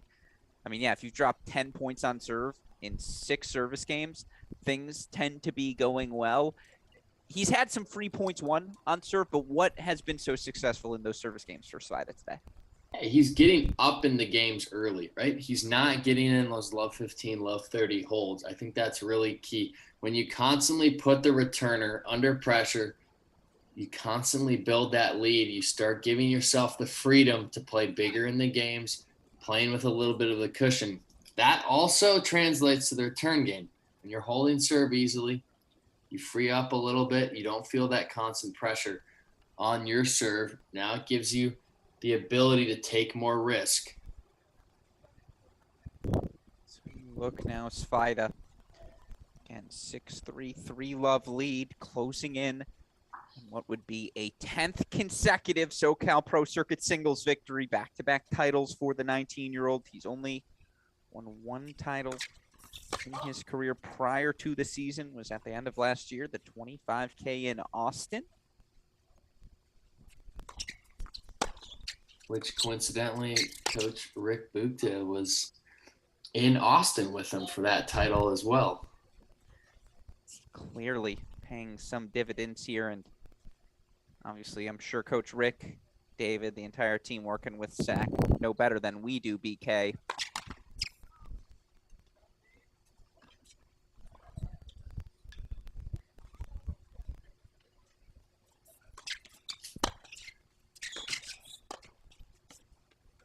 But I'll ask you this question again for any new viewers we picked up today. Spider-Man calls you, says, BK, congratulations, you're on the team. What are the things you're working on over the next few years as, again, this 19-year-old continues to work his way up the pro rankings? Yeah, continuing to beef up the serve, I think, is a big thing. That consistency you saw there, that's a first serve. You're up 3-0, double break, 15-all. You need to put the hammer down. Bring the heat. Impose your will on Bangura. Let him continue to feel this drop of the head, this momentum.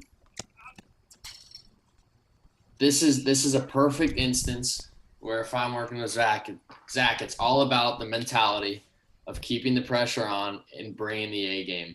So I think the serve and the mentality, and then I think that also translates into what I said yesterday with the approach. Being able to move forward, continue to put pressure, improving the net game.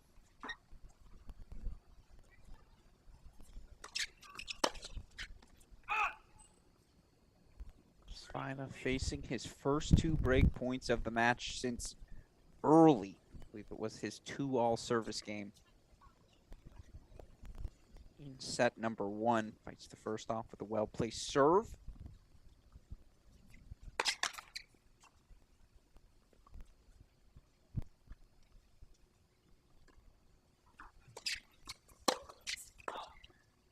Oh, that's a tough one.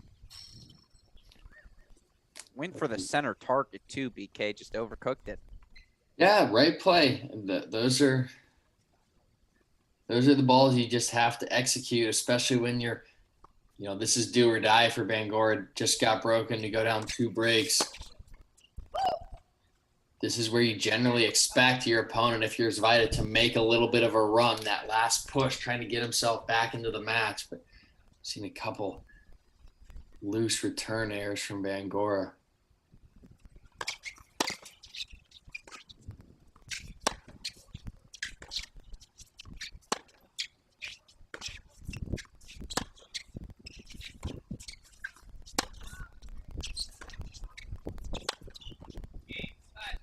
Svajda escapes. Couple of loose forehand returns, 30-40. Deuce as well. It's all going the way of the 19-year-old Zachary Svajda, the top seed, 2 games away now. 6-3, 4-love.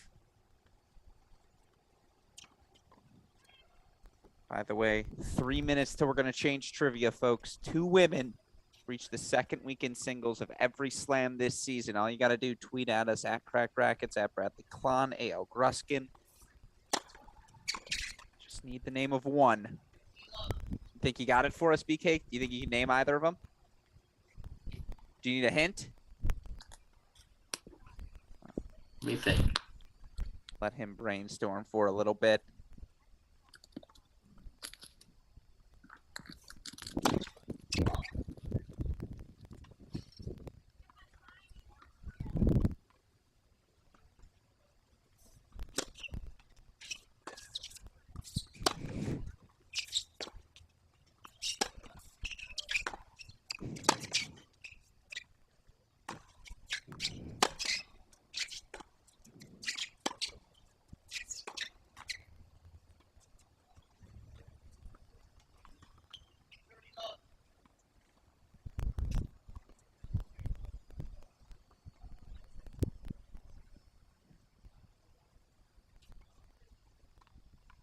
So we see Bangor here, 30 love.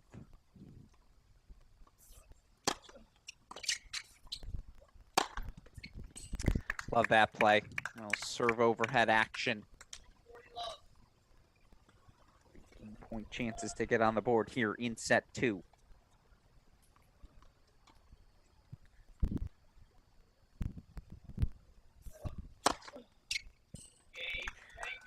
Bangor on the board.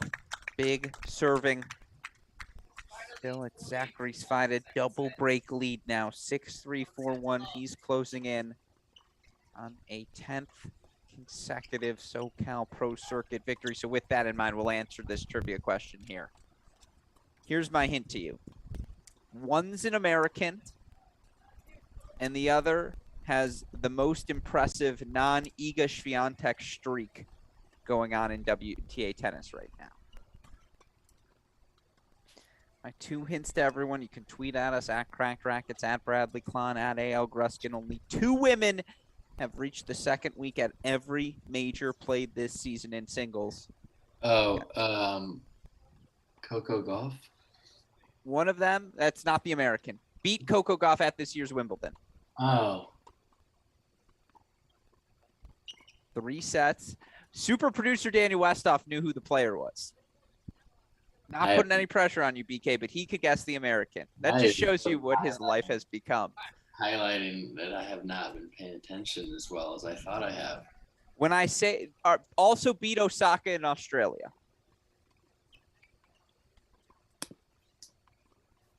French Open semifinalist in 2019. Was a teenager when she did it. Anna Samova. There it is. Amanda Nisimova won Elisa Mertens, who's made, I think it's 18 consecutive third rounds or further at the majors, which quietly ridiculous. She's the other one. So it's Mertens and Anisimova. Your answers here. Ooh, that's a good one too. I like our new trivia question. We'll get back to it as Svida, the 19-year-old serving here. 6-3, 4-1, 15 love.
Again, Bangor just out in front on that return.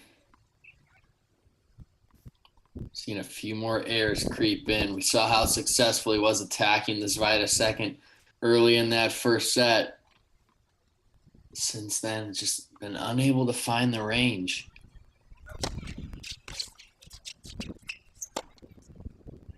Svida cruising through that service game. Now 1 game away from the championship, 6-3, 5-1. Of course, still got more action for you here on Championship Sunday, week 5 of the SoCal Pro Circuit. Coming up next, our women's singles final. Young taking on McKenna Jones.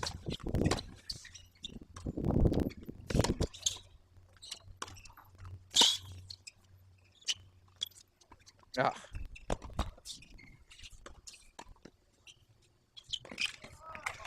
He's everywhere. Good hands up there from Zach. Good feel moving up to that drop shot. We like to call those the broken points, the intangibles. That's so many of the drills you do in practice working on the ground strokes. But when you get in the matches, there's so many of those little hands points, and really important just to be able to keep that body under control, understand where you're placing the ball. Not always about the pace.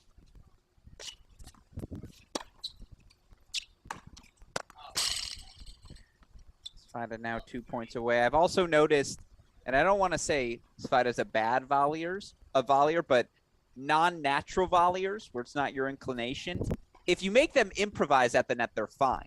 It's when they have time and they think before the volley that they're in trouble. Exactly. You can see up there, that's just a pure reaction play up there. Protect yourself. Yeah, exactly. That had nothing to do with winning the point. Everything to do with survival. As we see Bangura. I'll tell you what, if you're going to miss that forehand back fence, you better follow it up with an ace. And he does, 4-15-30.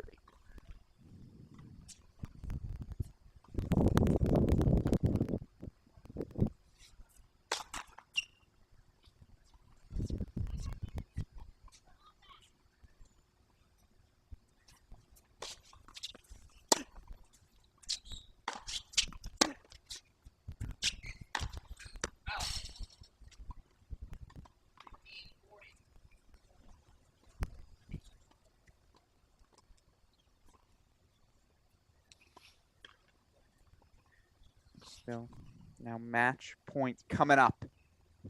15-40 here for Zach Svida.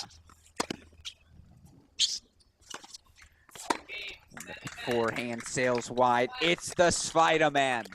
Back-to-back titles on the USTA SoCal Pro Circuit. Svida 6-3, 6-1 over Sekou Bangura to capture the 3rd Pro Circuit title of his career. Bradley Klahn, your thoughts on the 19-year-old's win today? Yeah, just an incredible performance from Zach. It is very difficult to win 1 title, let alone 2 titles back-to-back. He was so solid, weathered a little bit of the storm in the first set. You thought it was kind of neck and neck. Bangura came out playing pretty aggressively, had the break point early to go up an early break. It's amazing how often those swings can change a match. And really, once Zach overcame that, got the early break, he was just too solid for Bangura today. He moved very effectively. We talked about him dropping back on the second serve, but you could see he was just complacent to take his opportunities when he had them, otherwise stay in the rallies, force Bangura to go for a little bit more than he was comfortable with. And you saw the air start to creep in there from Bangura as that second set wore on. Yeah, no, again, so impressive. The 19-year-old, 10 consecutive victories in 2 weeks. He'll keep his top 400 ranking heading into a massive North American summer where there are challengers who'll have opportunities to play, maybe an ATP wild card thrown in here and there as well. Certainly given the rough start, 3-10 through his first 13 matches of the season to get 10 consecutive victories over 2 weeks. He came to do a job at this SoCal Pro Circuit, and that job has been accomplished. So credit and congratulations to Zach Svida. As we learned from Elena Rybakina Djokovic today, credit to Mr. and Mrs. Svida, the Svida parents, Svida family as well. Always got to give a shout out to the Svida team, again, for their support of Zach, and obviously promising future for the 19-year-old. But with that said, that's singles final #1 in the books, folks. But rest assured, we still got more tennis for you here on Championship Sunday. Women's final to go. McKenna Jones won a title, her first on the Pro Circuit a few weeks ago in San Diego. She'll take on the ever rising Yang 30-6 in singles overall this season. We'll have that action starting up for you in about 15 minutes. We'll have continued trivia for all of you as well throughout the course of our broadcast. As you see trivia on the screen right now, only 2 men in history have won the Wimbledon singles title without dropping a single set. Name one of them. That's your trivia question. When we come back, at Crack Rackets, at AL Gruskin, at Bradley Klahn. Still got one match to go here on week 5. BK, any final thoughts before we wrap this boy and head to break? Already said it once, but I'll say it again. Really happy for Zvida. Really impressed with his composure out there and his ability to build on the confidence that he gained last week. Carry that on. This is going to pay huge dividends moving forward as we get into the summer hardcourt series. I love to see it. So with that said, we'll let them hand out the trophies, take some photos, but we will be back for the start of our women's singles final. We'll say that's about a tentative 2:35-ish, 2:40-ish start here Eastern time on our screen. With all of that said, for the fantastic Bradley Klahn, our super producer Daniel Westoff, I'm Alex Gruskin. You're watching our Cracked Rackets coverage of the 2022 USTA SoCal Pro Circuit.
back, everyone, to our Cracked Rackets coverage of the 2022 SoCal Pro Circuit. Alex Gruskin, joined by a top 100 ATP player, NCAA singles champion, and I'll just say it, pretty good guy in Bradley Klahn, joining me for our final match of Week 5, this Fountain Valley Open, delivering us some fantastic tennis here on championship weekend. We just saw Zach Svida earn his 10th consecutive victory, second straight title here on the SoCal Pro Circuit.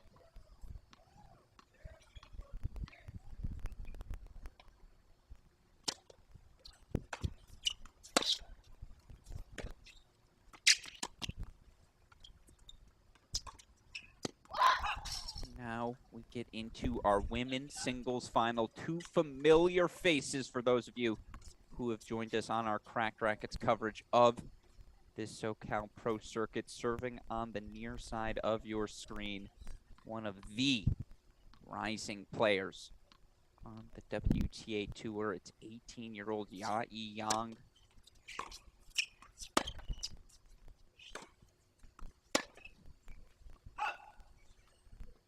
Her 4 seed here this week, making a second finals appearance here on the SoCal Pro Circuit. Her 4th final in 9 events in this 2022 season.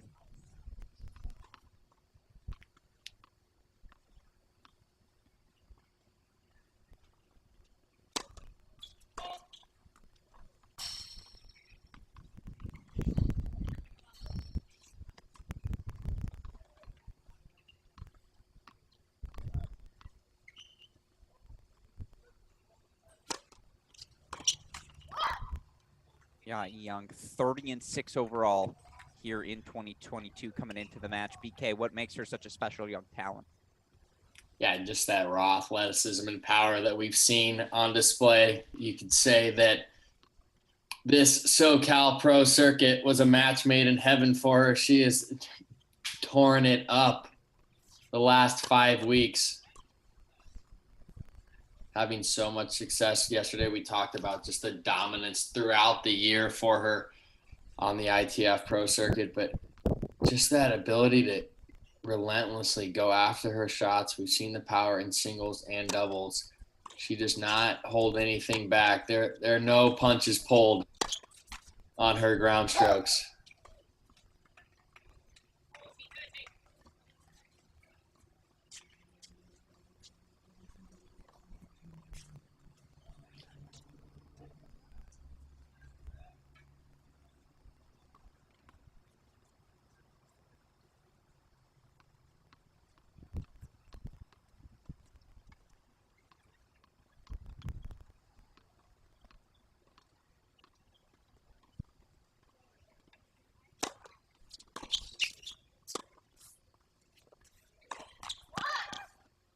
It's an early hold for Young.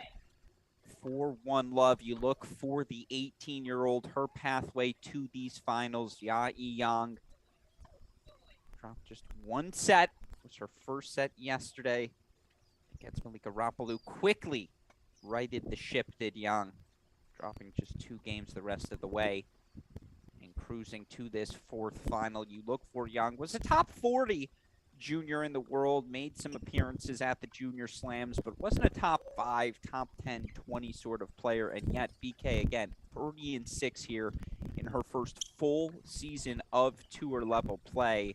It's a lot of tennis on the body. Again, all those matches have come, all but one, excuse me, in the past 2 months, but what a start to the pro career of the 18-year-old.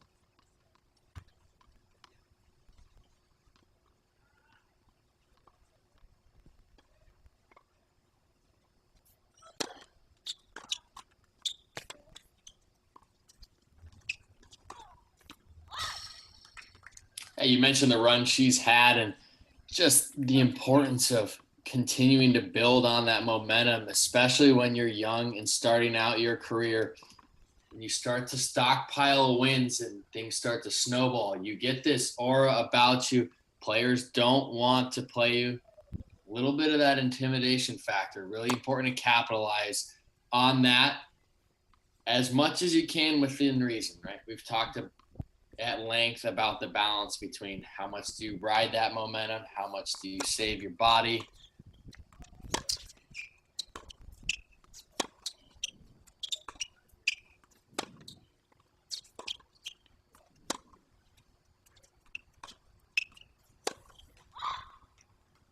It's very important to manage that. That's why you have a team around you to help you kind of pull back on the strings if things are starting to feel a little achy, or you just have to remember that it's a long career. If you're really looking at over the lifespan of the career, there's a lot of runway.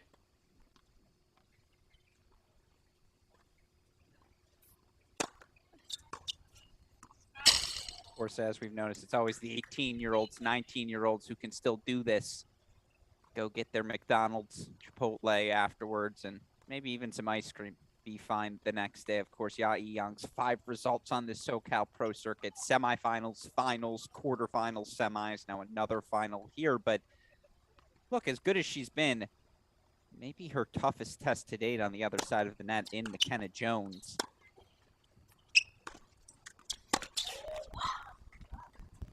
Jones, the 24-year-old, had to qualify this week, but is clearly in the midst of her best professional season. Jones, 40-21 overall in her pro career, 20-5 in this, her second full season.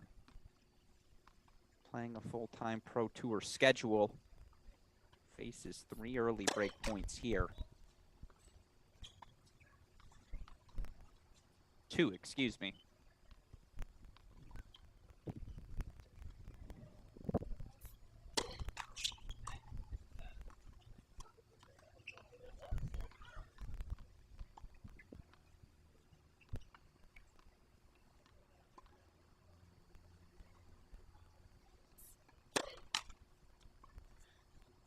But the double fault gives the break to Yang. So, Yang, 2-love lead here early. Of course, McKenna Jones, again, winner. Back in the final week of San Diego of this SoCal Pro Circuit stretch. Jones, also success on the doubles court. Both of these players have had success in doubles. Yang was winning the doubles title earlier this week. Yesterday, a 10-6 win in the third for her and her partner. Also won the doubles final in San Diego. Finalist last week at the Kramer Club. Of course, McKenna Jones, 2021 NCAA doubles champion at the University of North Carolina. She also has had some success, reaching the final in San Diego, losing to Ya Yang and partner Bunyawe Timchaiwat. Also won the week prior. So we're going to hand out awards, BK, for the SoCal Pro Circuit. These 2 players are on the short list. Yeah, I think this is a pretty good all-star lineup for our last final of the day, and just a summary of the success that's been had on the SoCal Pro Circuit. Can that power Ya Young able to play with can overwhelm any athlete, even one like McKenna Jones. I will say shout out to McKenna Jones. It may not be Wimbledon here at the Fountain Valley Open of Los Cab, but the all-white on this for the Sunday Championship. Little nod towards the action happening over in London.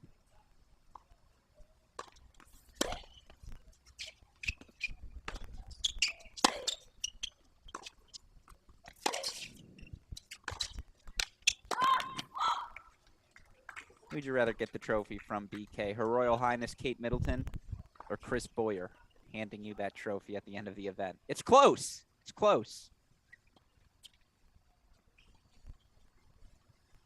I think center court Wimbledon. It's true. It's tough. Los Cab, a lot of good memories there. That's not a knock on Los Cab either. Played junior sectionals there in SoCal. A lot of good memories from that club. People have called the Boyers the Windsors of SoCal Pro Tennis before. It's not a terrible comp, but of course we see here Yang 3-love lead right now. An early break over the qualifier, McKenna Jones. If we can, super producer Daniel Westoff for the 24-year-old Jones. Let's show her path here. Again, wins a title a few weeks ago in San Diego. Still has to play qualifying at these events. And Jones has played a ton of tennis over the past few weeks, but has yet to drop a set here. And was awfully comfortable in a straight set victory yesterday over Katie Codd. We've talked about the power tennis Yang is capable of playing. What does McKenna Jones need to do to get Yang off her back foot, disrupt that rhythm?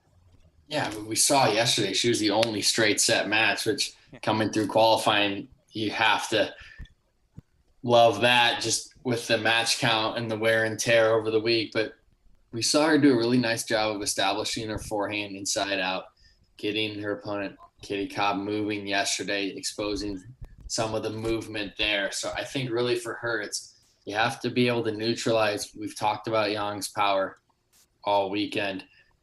Have to be able to neutralize that on one ball and then be able to take advantage when you do neutralize and get on offense. I'd like to see her try and expose some of Yang's movement. We've seen her play offensive. We haven't seen her when she's had to react.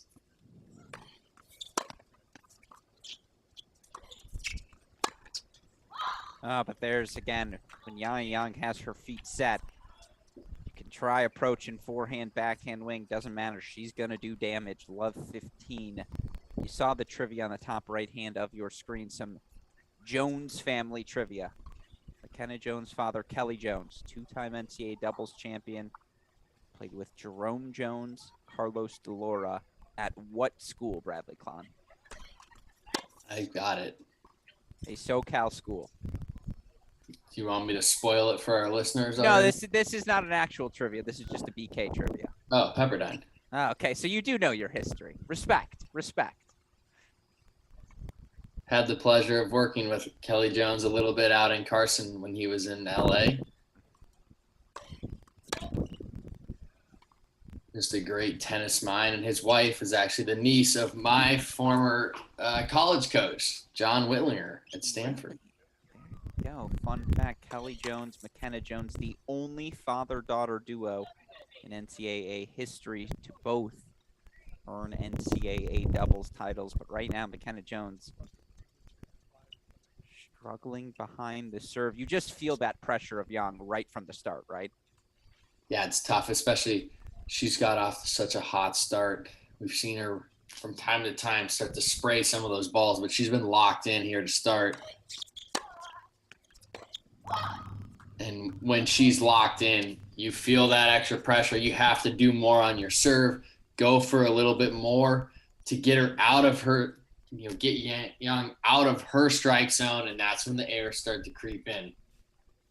Really important mentally to just settle yourself down. It's really easy for the head to start spinning.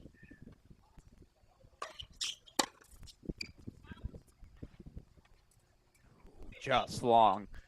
But yeah, you're up love 40, take a swing. And you never have to tell Yang. Love 40 or 30 all. Yeah, I was gonna say it doesn't matter what the score is. You don't have to tell her. That's what she does best. The 18-year-old again. 2 more break point chances here. 13 minutes in. She's got to look at 4-0.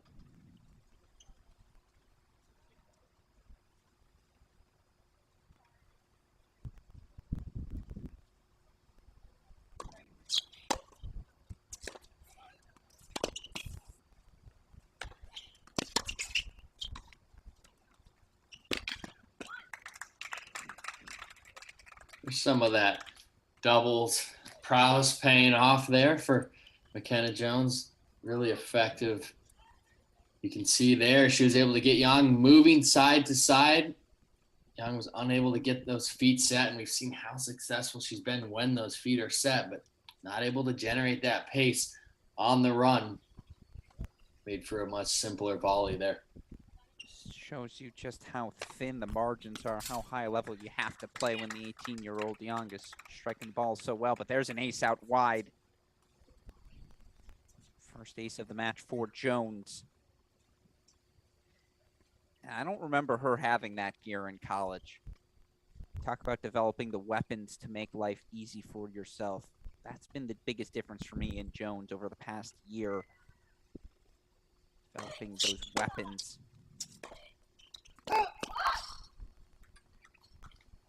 Talked about this with Bangura. That's one of those good misses. Little thin margins, of course, maybe not lined there, but you almost have to go for that much right now. Yeah, and that's the pressure that Young's putting on Jones, just that ability. She knows she's got to go for that forehand. If she leaves it hanging in the middle of the court, it's as good as over. Tell you what, there's also some fire to Yang. After every big ball, you're going to get a yell. And I just don't know if you can avoid that when you hit the ball that big. It's a visceral, natural reaction. I wouldn't know. I couldn't do that. So again, 4-love lead now. The 18-year-old, so impressive to start this women's singles final. And speaking of impressive, our trivia question for those of you following, a shot to win a 30-minute virtual tutorial on your game from Paul Annacone.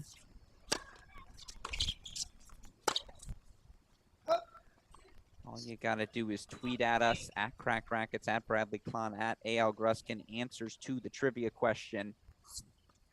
Our current question, only 2 men in history have won the Wimbledon singles title without dropping a single set. All you got to do is name one of them.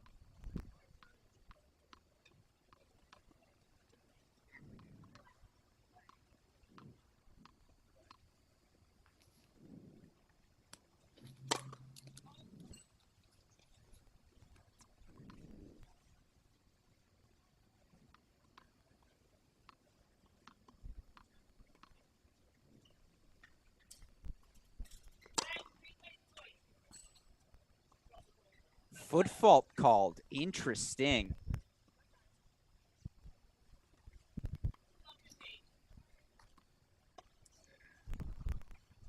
That calls from the chair, too.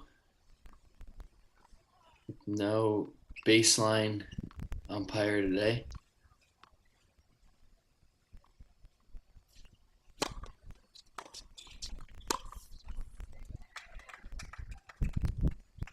This is the thing for Yang. There will be errors piling up. Now, credit to McKenna Jones, a couple of nice returns there.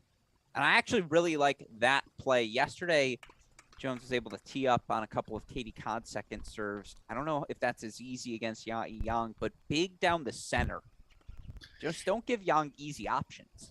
Yeah, anytime you get someone who plays so aggressively and has the big explosive swings that Yang has, great way. Take those angles out of play, rush her down the middle, use the speed of the court.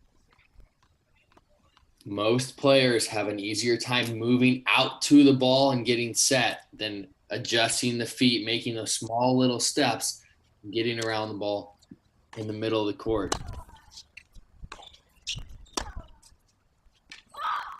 Sometimes it doesn't matter.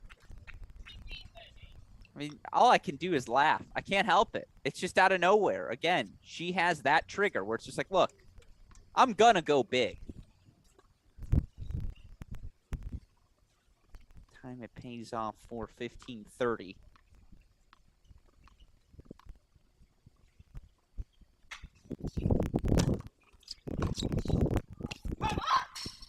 T serve there for 30 all. It's so fascinating to hear you talk about that footwork it requires, the first ball after the serve. I think for a recreational tennis player, some of our viewers on the stream, that's the ball where if you haven't played for a while or whatever it may be, that's the ball that kills you. Not the serve, not the return, that second shot. It's that first ball after the serve, reacting quickly to the return. There's a lot going on, landing after the serve, pushing off and getting ready. Goes big on the second serve, misses wide though, so the double fault for Young. First of the match leads to a break point chance here for Jones.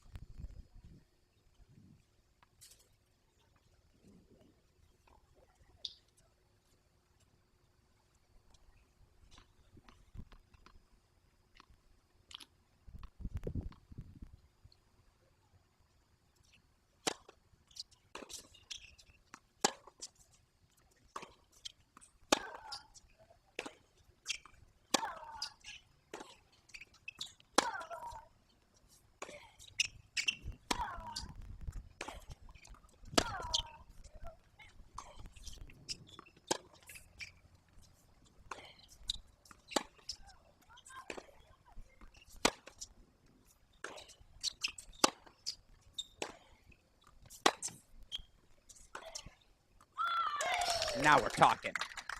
Might have to be that good for McKenna Jones today, but it was there. She gets one of the breaks back now on the scoreboard, 4-1-4. How about that change of speed, BK?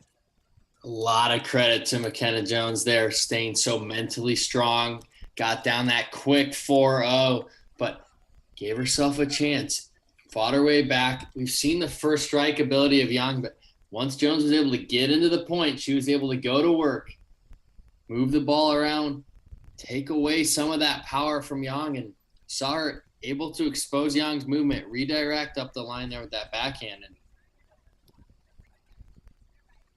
not too shabby. Not too shabby at all. And so you look here now, again, McKenna Jones, 24 years old, second pro circuit final for her. Turns pro after the 2021 season at North Carolina. And again, coming into this tournament, into the sequence of tournaments, right around 1,000 in the world. Forced to play qualifying at these 15K events. But now for 5 consecutive weeks, she's gotten a shot at the main draw. And just, again, to find a comfort level. You see what that's done for her game this week. Precisely who the SoCal Pro Circuit was trying to help. Players like a Yang, 18 years old, looking to break through. Jones, 24, finishing up her college career. Both have done a masterful job taking advantage of these opportunities. 1-4 here for Jones. yeah, you just see the importance. And it takes a while to learn the ropes of the tour and make the adjustments. And just, it's especially coming out of college. It's a big change.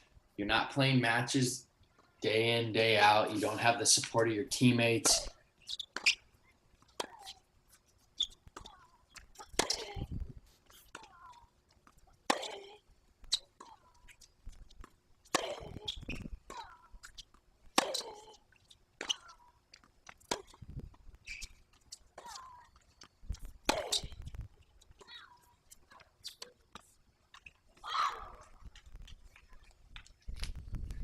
It takes a while on the tour to learn to create your own structure. That structure that's there in place in college for you isn't there on the tour. And you're starting to see McKenna Jones develop some of that confidence. He talked about the success she's had on this stretch, and now starting to give herself an opportunity to bypass qualifying and earn her way directly into these main draws.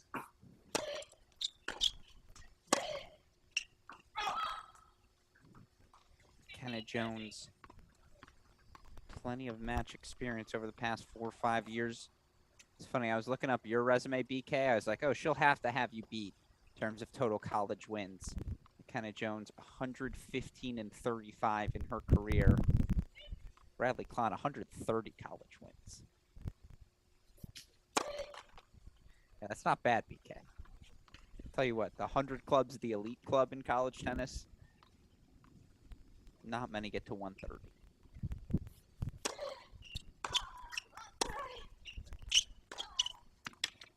That inside out forehand. Delightful. When she's able to get on that front foot and play that first strike tennis, she's been simply dominant. You've seen once Jones is able to get into the points and start to move the ball around, she's having more success there. She's starting to find her way into a few more points, but it's just been so difficult to get past that 1-2 punch from Yang.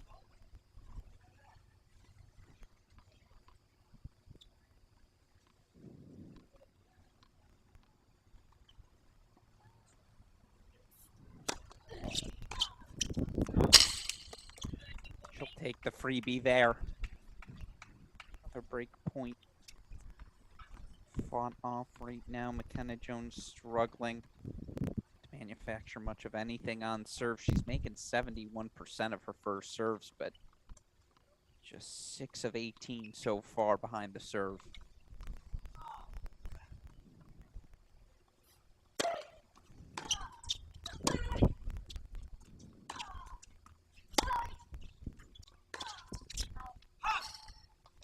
All sailed wide for deuce. Here's something you never want to hear. McKenna Jones has won 6 points on serve. 5 of those 6 points have been to fight off break points. That's tough. So not getting ahead in games is what you're saying. That would be the layman's term, correct.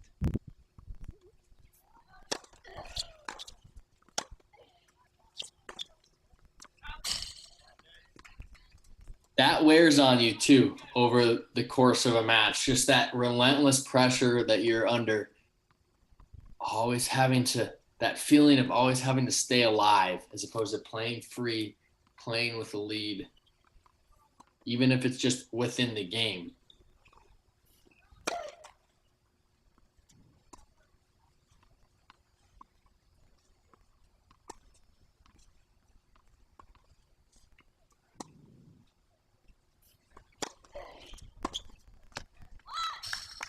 Whew.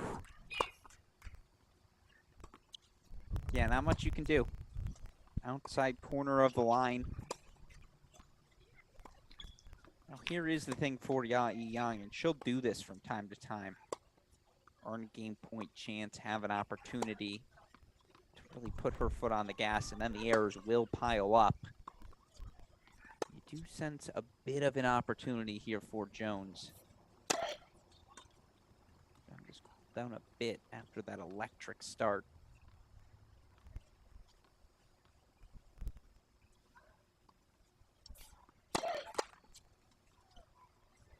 It's tough, though. If you're Jones, you definitely have to weather the storm here and just understand mentally that Young got off to an incredibly hot start, was seemingly untouchable from the ground. Each time she had her feet set, it seemed like we were watching a winner go by, but there will be some regression to the mean. We've seen the fluctuating nature of the ground strokes. Important for her to stay solid.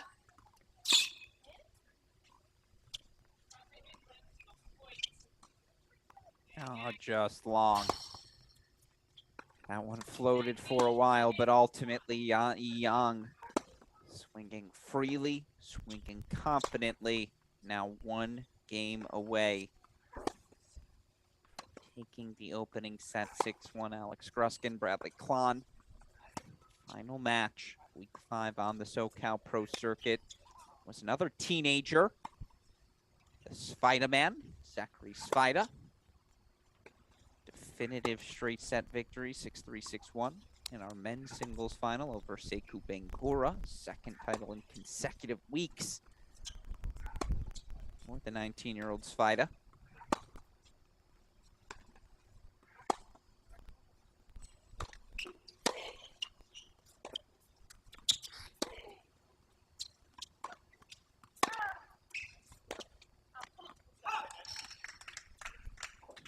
Again, we're starting to see when McKenna Jones can get past those first 2-3 shots from Young, she's having a lot more success. It's just, can she get that return serve +1 just deep enough, just out of the strike zone enough to give herself a chance to stay in the point?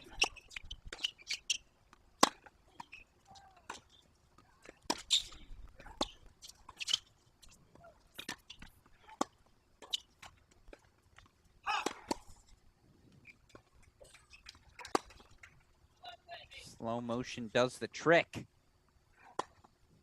for McKenna Jones. 30. Seeing her start to throw that loopier forehand up to the Young backhand. Great play to buy herself some time, allow her to recover back into the middle of the court. Young's too strong from the ground right now to get into a kind of a power game back and forth.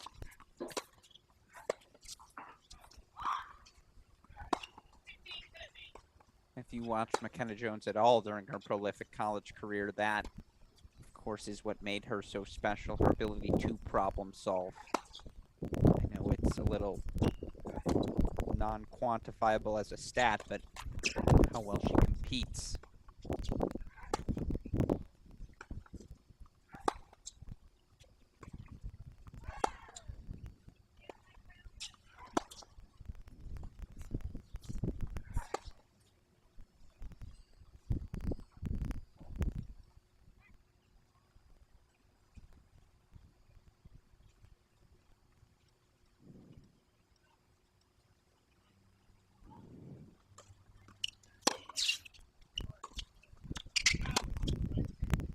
Yeah, Miss Long.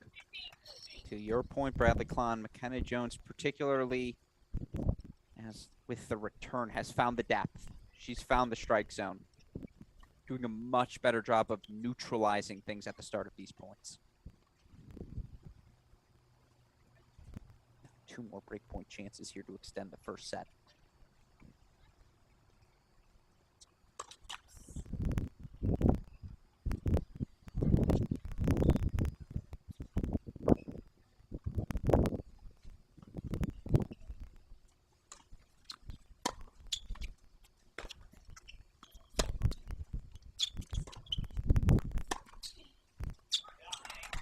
Laser down the line, McKenna Jones.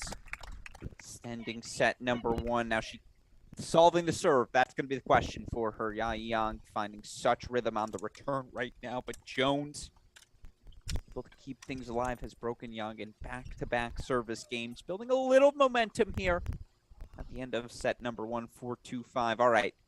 As we look again, trivia competition for all of you Cracked Racquets fans tuning into our broadcast today. Chance to win a free 30-minute lesson from Paul Annacone. The question: only 2 men in history have won the Wimbledon singles title without dropping a single set. BK, can you name both of these players? I can name Federer. Roger Federer, indeed, one of the answers. Federer winning in 2017, which I believe it was his final slam title of late. Has Djokovic done it? Djokovic has not. There's one other name on the men's side. When you realize it, you're like, oh, duh. My 2 guesses would be Sampras or Borg. Those are the 2 correct guesses to have. Bjorn Borg, 1976. You were 3 years old, BK. Just kidding.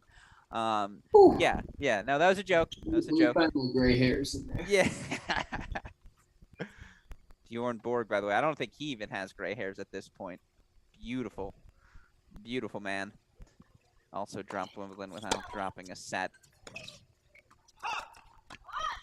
So again, appreciate all of you who have taken the time to participate. Race is still wide open though, with 1 week to go. Answer the most correct trivia questions. Get Paul Annacone to comment on your game for 30 minutes. Next trivia question: who is the lowest ranked men's player to ever win Wimbledon? We're enjoying tennis, teaching history lessons. What it's all about.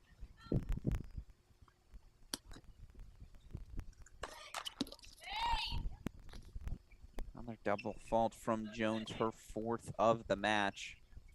Yes, Bradley Klahn has already submitted via our Zoom chat his answer. He knows the answer.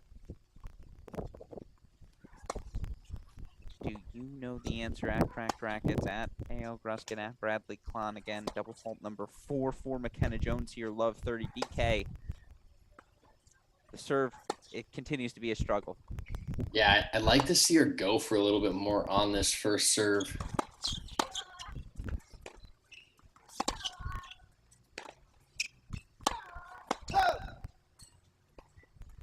Young's getting a lot of good looks at the serve. Able to get on her front foot on the return and just go to work on that power game that we've seen be so successful over this circuit.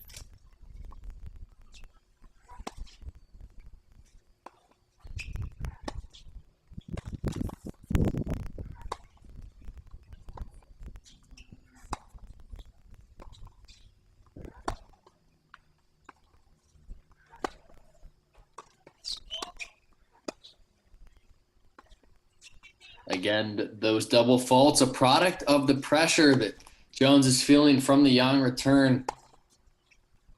Talked about her need to go for a little bit more just to throw Young off her game a little bit, give a different look, but that is the result when you're trying to stretch your comfort zone a little bit, go for a bit more pace. More air start to creep in.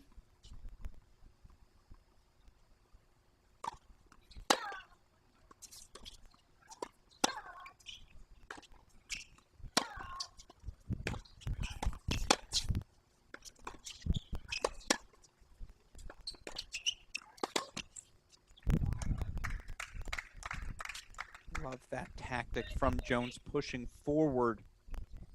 Just trying to, again, change the rhythm. Change the script a little bit in this match. Yeah, she did a really nice job recognizing that short ball from Yang. We haven't seen many of those from her, but she was quick on it, moved up very nicely. Just used the momentum to carry through the shot. Yeah, Yang more likely to hit the back fence than she is the service box. History would show that.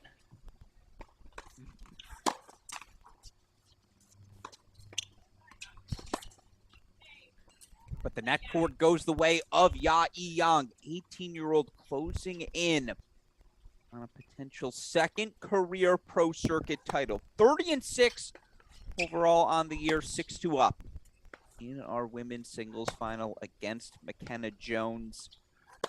And Alex Gruskin, Bradley Klahn, so fortunate to get to steer our coverage of this SoCal Pro Circuit action. You look at the stats from set number one, obviously most notably the struggles for Jones on serve. She makes 63% of her first serves, but 10 of 29 on service points, broken in all 4 of her service games. I mean, again, you can only do so much with your serve in terms of adjustments mid-match, BK, but that's obviously the big number. She has broken Yang in Yang's last 2 service games, and we talked about this before. What's the difference between the ITF level and the WTA level? The ability to win free points on serve. That said, I mean, would you rather see the first serve percentage dip for Jones and she go for a bit more? What would you like to see in set 2? Yeah, at this point, 62% first serves isn't gaining her an advantage. She's only winning 44% of those serves. Obviously, 18% of the second serves is not a number that you want to see either. So I would like to see a little bit more aggression from her. She's giving Yang too many looks to start the point on the offense. And we saw what Jones has been able to do, getting into the points on the Yang serve, neutralize, start to throw in some of those higher forehands. She has to be able to get to that place on her own serve. And to do that, she can't be on the defense right off the return. Odds makers say 10-1 McKenna Jones throws in something underhand in this second set. 10-1, according to the odds makers.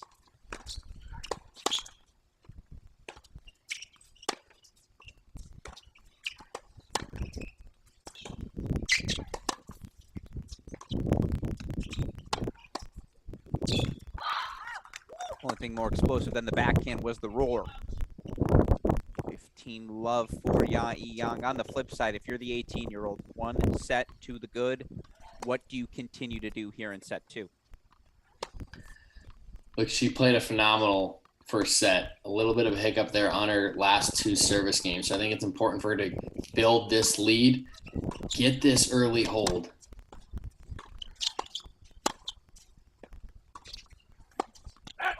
You can hear the importance, willing herself on, and that importance.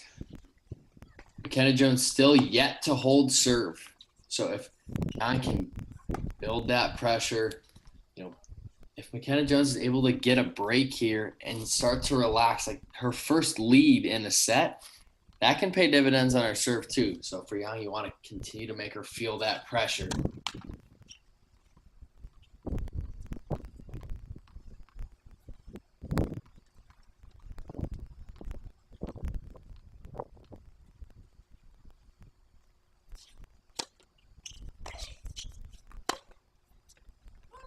We see that one go wide. Can I throw a hypothesis at you? All right, let's hear it. I think Ya Yang's found the 75% ball. Now, her 75% is still more explosive than 90% of humans, but she's actually been very measured in this match so far. Nothing too absurd. No, you've seen that in some of the longer points when Jones has been able to get into the rally, mix up the heights. She has demonstrated that ability to play within herself on that high backhand, play just a solid, smooth backhand cross, reset the point, and then try and find that powerful forehand. That's a nice return of serve from McKenna Jones, who has fully realized what she has to do with that return of serve. She has her feet set under her. That ball is coming back with pace. To be honest, it's going down the center of the court. Yeah, that particular one, she found a great angle, but you saw just kind of the weak second serve of Young. And as you mentioned, Jones has to step on the gas there and take the offense when she has it.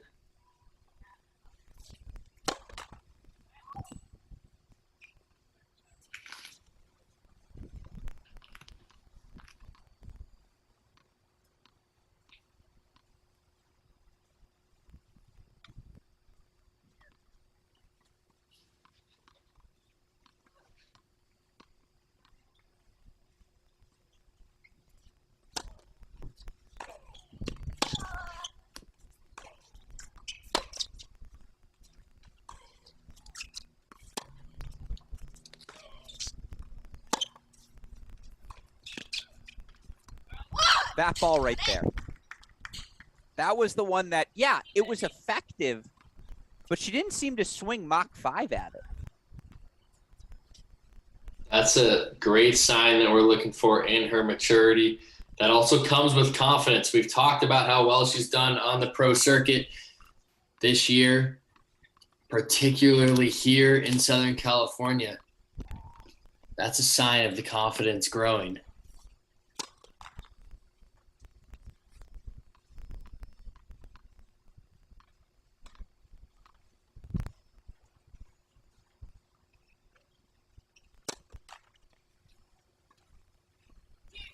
A little bit of a blink on the double fault for Deuce. Again, if I'm Allison Swain, head coach for the USC women's team, or Stella Sampras-Webster for UCLA, even Coach Faroud at Stanford, you would see me on that sideline right now and just saying, come on, 6 months. 6 months. That's all I need. Give me 1 year. Is she a professional? Yeah. She may be. I mean, she's played a ton of tournaments. Still 18, though. Just turned 18 in May. Good first serve there out wide when she needed it. This is that pivotal first game. Jones doing a really nice job of trying to swing the momentum in her favor.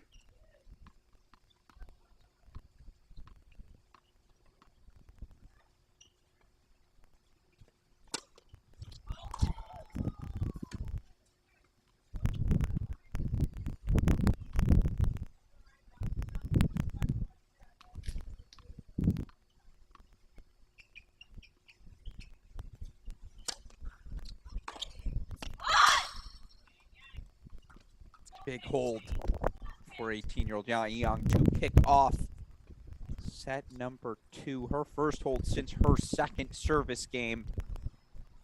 6-2, 1-love. Now overall, of course, week 5 of this SoCal Pro Circuit. We continue next week with our final week of the action. I'm sad, BK. We got in the rhythm here. These past 5-6 weeks, knowing every weekend we get to enjoy some of the rising stars on the ATP WTA Tour, all competing here in the Southern California area. Of course, that only happens because of the support we get, whether it be Wilson, Klieg's, Crable's, ITF, USTA, SoCal Tennis Association Foundation, or the Bryan Brothers Foundation. By the way, the Bryan Brothers, are they the Pied Pipers of SoCal Pro Tennis, or just SoCal Tennis right now? Are they the rings you have to kiss, or is like Sampras still number 1? It's hard to argue against either one of them.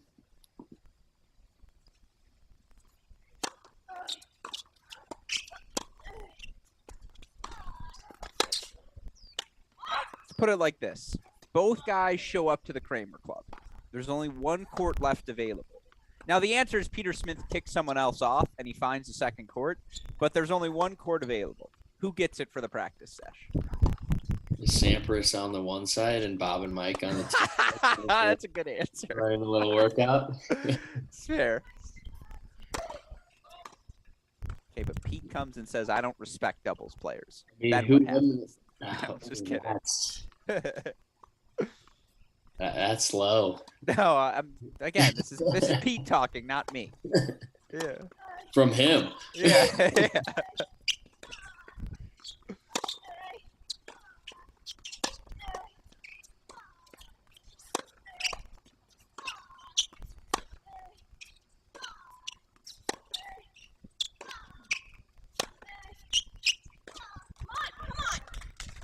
Big point from Jones. Haven't seen many 15-alls in her service games, and in fact, you look for McKenna Jones in every service game that she's played.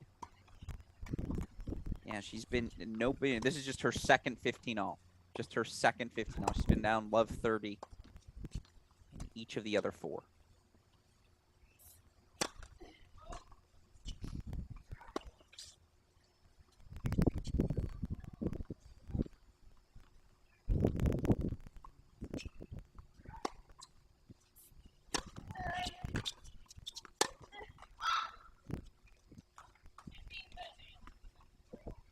Again, you just see the ability of Yang to get on that front foot. We talked about the effectiveness of the middle return. See Jones just falling back, unable to create the space she needs.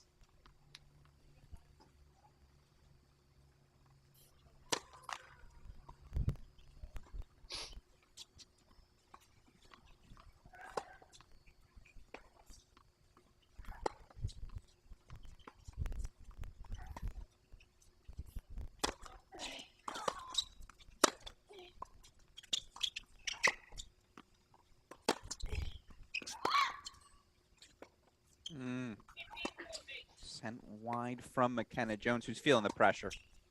Certainly that Yang has put on her. You can see the frustration on her face.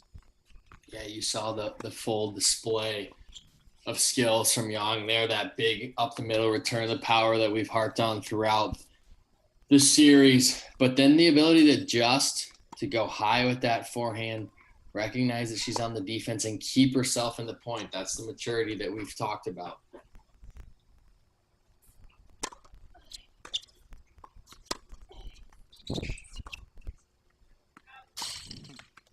And I like how you've pointed out the athleticism as well. Sloppy footwork there, but the first step itself, the fluidity in and out of corners, the depth she's able to generate in those corners.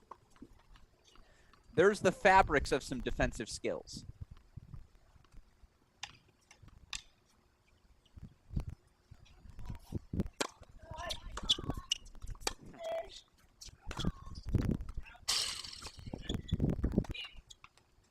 That is some of the fun, though, when Yang's at the far side of the net. You never know where or when her ball's going to land. You're like, it's sailing. You're like, is it going to drop? Is it going to drop? Okay, it dropped. Credit to Jones here again, showing that ability to stay in games. It's so tough playing from behind this often, but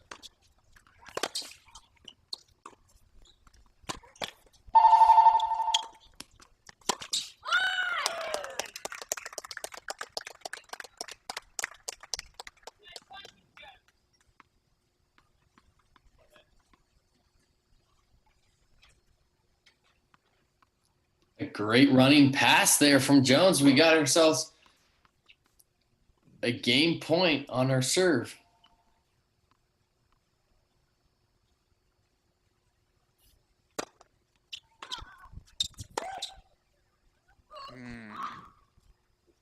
Off ball to redirect there. Good depth out of the corner. Once again from Yang, we're back to deuce. Yeah. Fun fact, I believe that was her first game point on serve of the match, BK. I thought that sounded right. Yeah. I'm glad you. 49 minutes in. 49. And yet, it doesn't feel like she's out of this match by any stretch of the imagination. Jones is doing a fantastic job, even when things aren't clicking, of just hanging on, sticking around.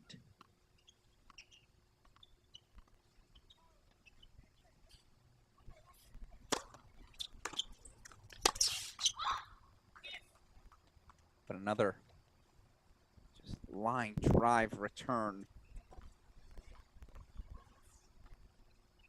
Look back to deuce once again.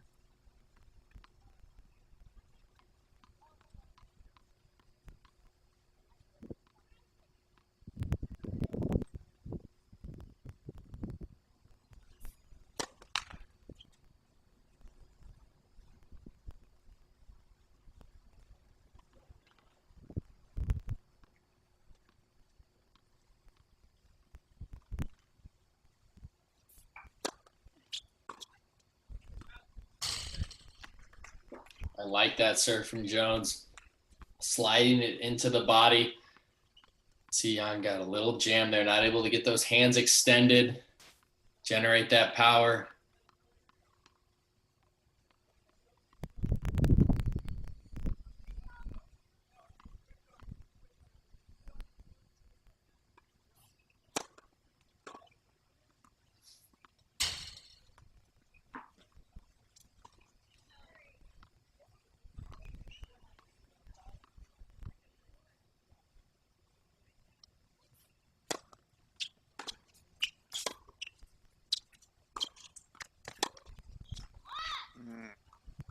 Forehand wing, backhand wing, it doesn't matter.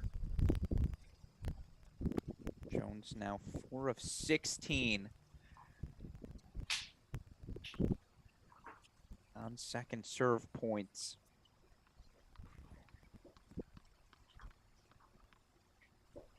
Are back at deuce, and all of a sudden, I know it's cliche, but this game has taken on that much more importance here for both of these players.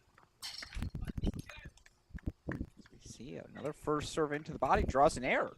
That's better play.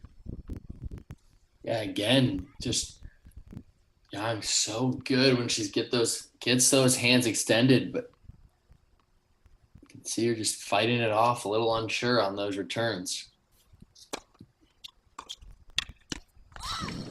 Not on that one. No, extended perfectly. Again, that kick out wide on the end, just not having any effect.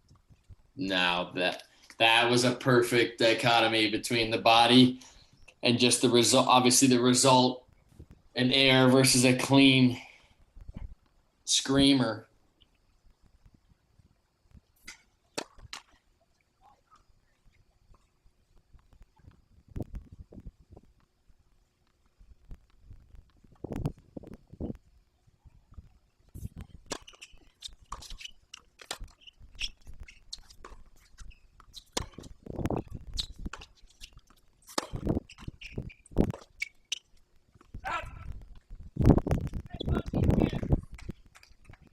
We've seen that a couple of times, and obviously the net cord playing a role there, but when Yang's had to reach,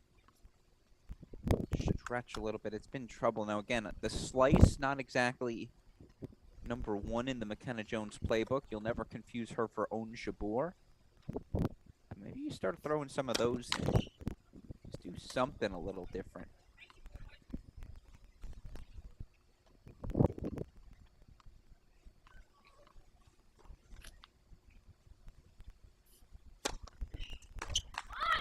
How about that? 54 minutes. McKenna Jones holds serve for the first time.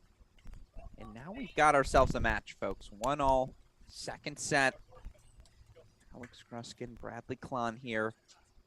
24-year-old McKenna Jones into a second Pro Circuit singles final. Won her first title in San Diego a few weeks ago. Taking on an 18-year-old Yang, who's pretty much only made singles finals this season, 4 in her past 9 events, 30-6 overall on the year.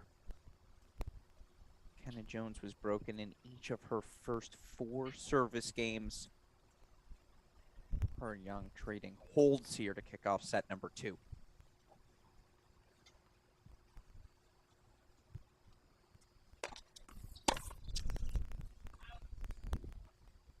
Is this the spark that Jones needed? Yang had 2 break points that I can remember, possibly more, in that last game to continue extending that dominance on return. Jones did a phenomenal job fending those off, as we've seen so many times earlier in the match, but finally able to get over the edge there and get that hold and keep things level. 15-40. Able to come up with a couple big serves.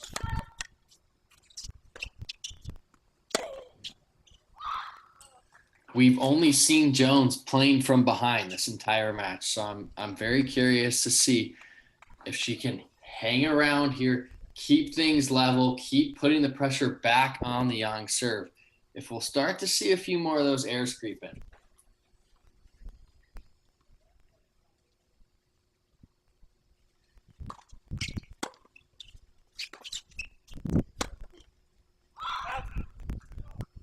give you the flip side of that argument. We've only seen Ya Yang play from in front here today. And with her power tennis, when you have a lead, now you can swing freely. Now you can really get after the ball. So it works both ways. Completely agree with you, BK. As we see here, though, 40 love. Oh.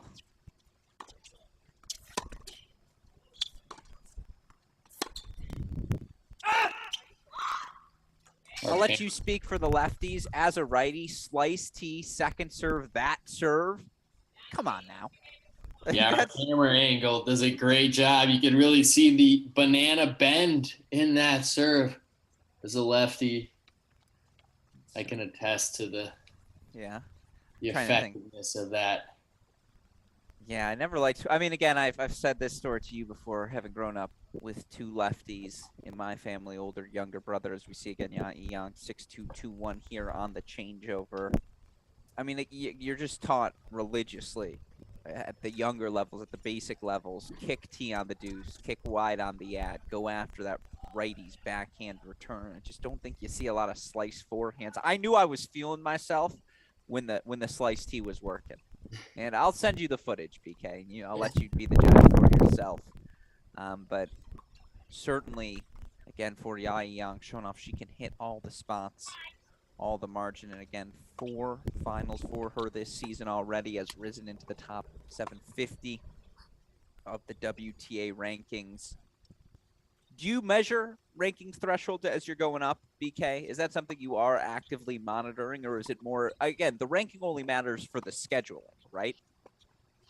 Look, I think to tell a player to never look at the ranking is a little bit foolish. It's natural to look at the ranking. The biggest thing is making sure that it doesn't affect your mindset.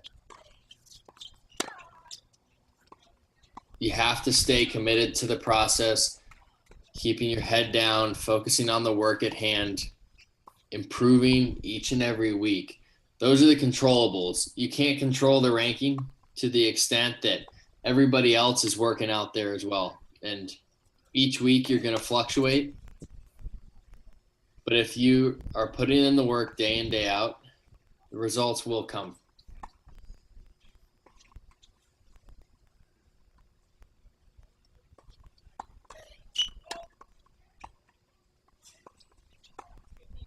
So let me ask, you were top 700, I believe, when you were leaving college 2012, right around, 750, 700 range. Pretty quickly, you were into the top 400. Obviously, right now, Ya Yang's in that position. You were in that position. Do you feel, again, this early in the career, when you're not defending points, how different is this point? You talk about, again, trying not to think about it, but for Yang, it's all free reign, right? Everything's new. Everything's free points. Do you feel that freedom on the court when you're going through something like that? Certainly. It's much easier to play when you're not defending points. You don't have that pressure. You're not in the back of your head thinking, I need to get this result or that result, or my ranking's going to drop here.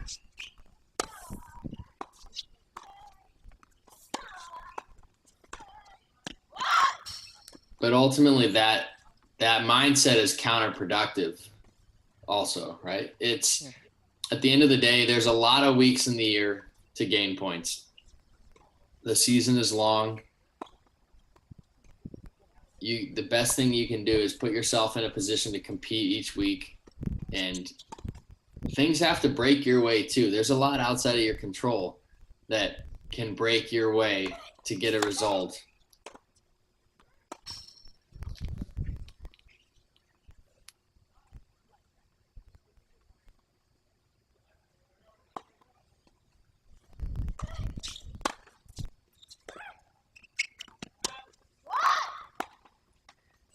Ya Yang roar, she's feeling it. 2 more break point chances here. Again, Kenna Jones holding on 1 of 5 service games thus far.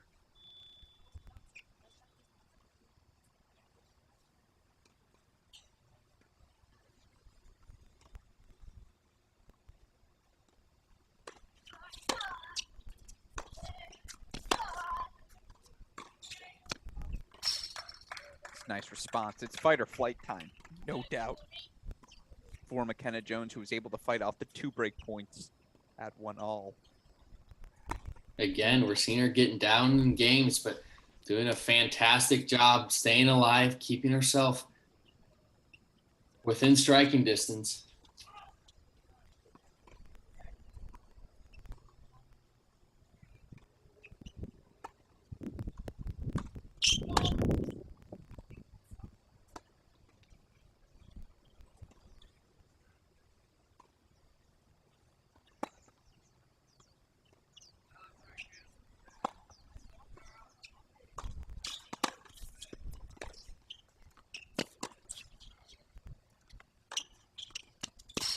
Okay. McKenna Jones, big up the line forehand for deuce. And, you know, you've talked throughout our broadcast about feeling that early scoreboard pressure, chasing, and all 6 of her service games down. McKenna Jones has been down at least 15-30. And again, it's a credit to Young, who continues to connect early on a couple of returns, but you just wonder, an hour of chasing, what that does to you, not only physically, but mentally as well.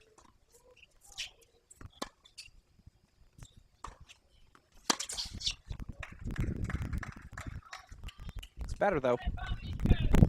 Well-connected forehand, certainly the sort of aggression we need to see out of Jones moving forward. And now McKenna Jones,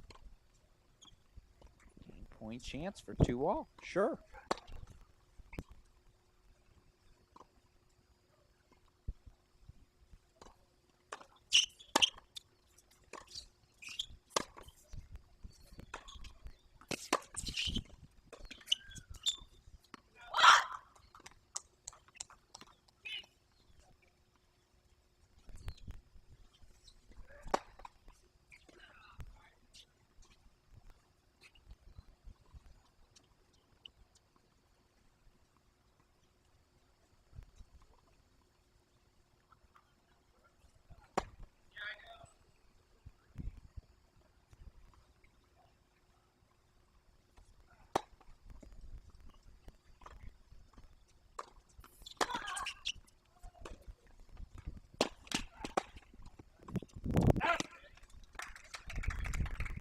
Excellent 1-2 punch from Jones there with the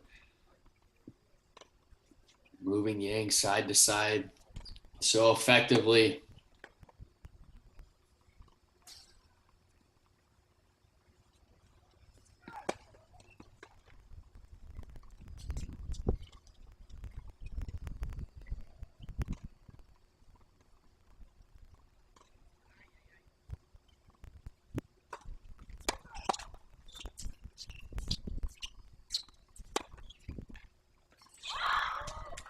Maybe no slices. That's why I'm in the broadcast booth. Not out there on court. Young punishing the short ball down the line power. Continues to be on display. Back-to-back marathon service games. These have been our 2 longest games of the match here. For Jones as she fights to just hang on here. Back to deuce.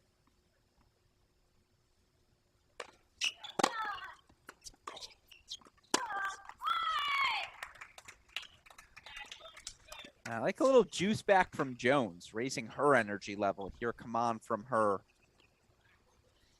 Yeah, you're seeing a real uptick in her energy, trying to match the energy and emotion from Yang. So important, especially after dropping that first set. Saw towards the end of the first and now the second, she's really starting to find her competitiveness.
rally tolerance from Ya Young. It's a cat and mouse game. You see the Jones adjustment here. You can feel the importance, continued importance of holding serve from Jones, just keeping it within striking distance.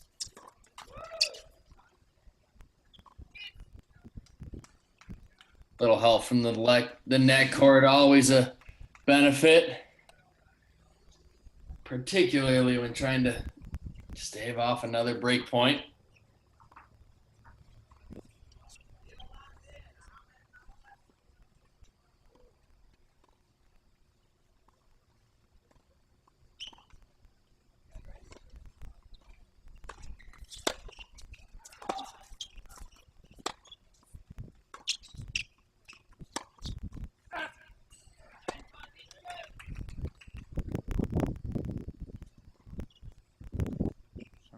Another game point chance here for Jones.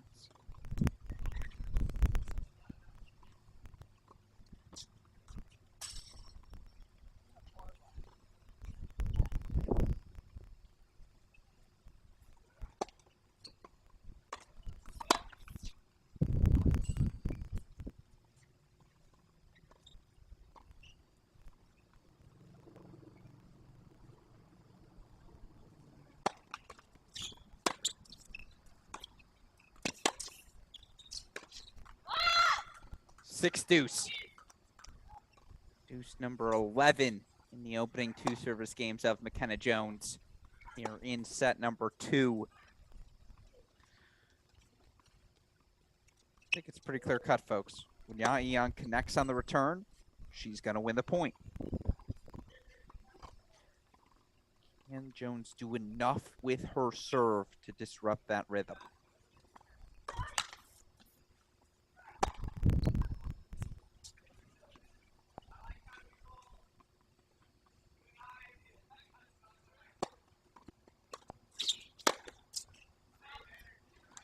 But the second serve sails long.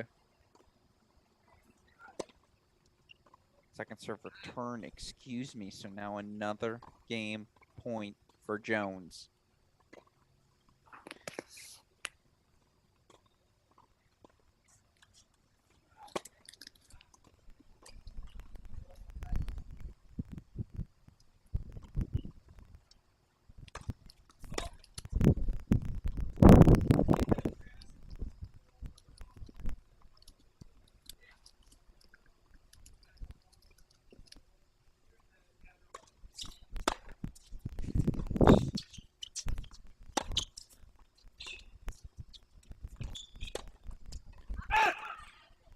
Kenna Jones escapes.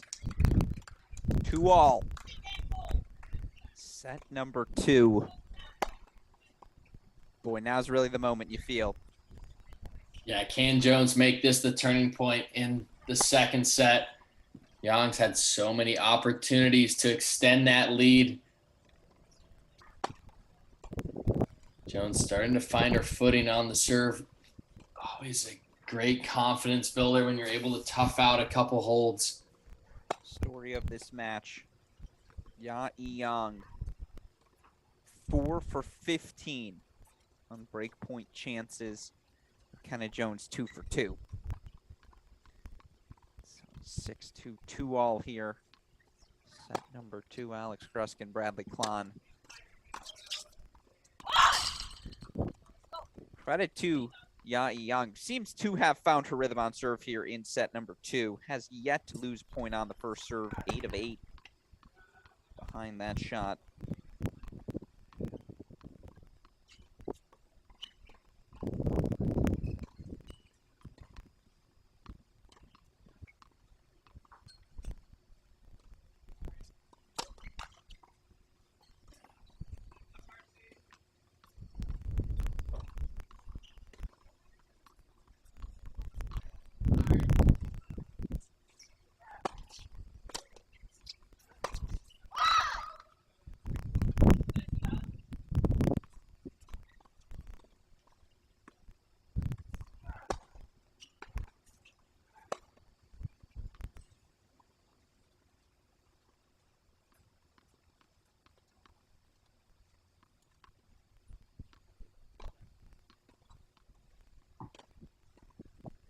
Yeah,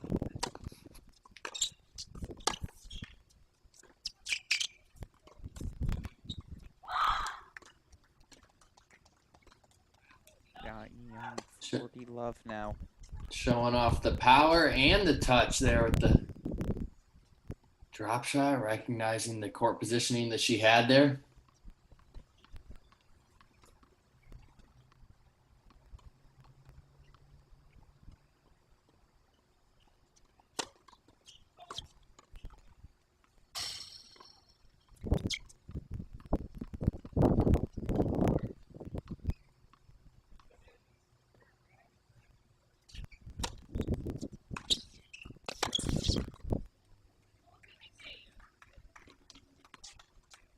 All right.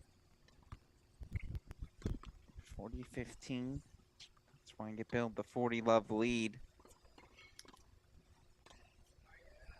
Young looking to extend her lead here. She's faced just 2 break points in the match. None here in set number 2.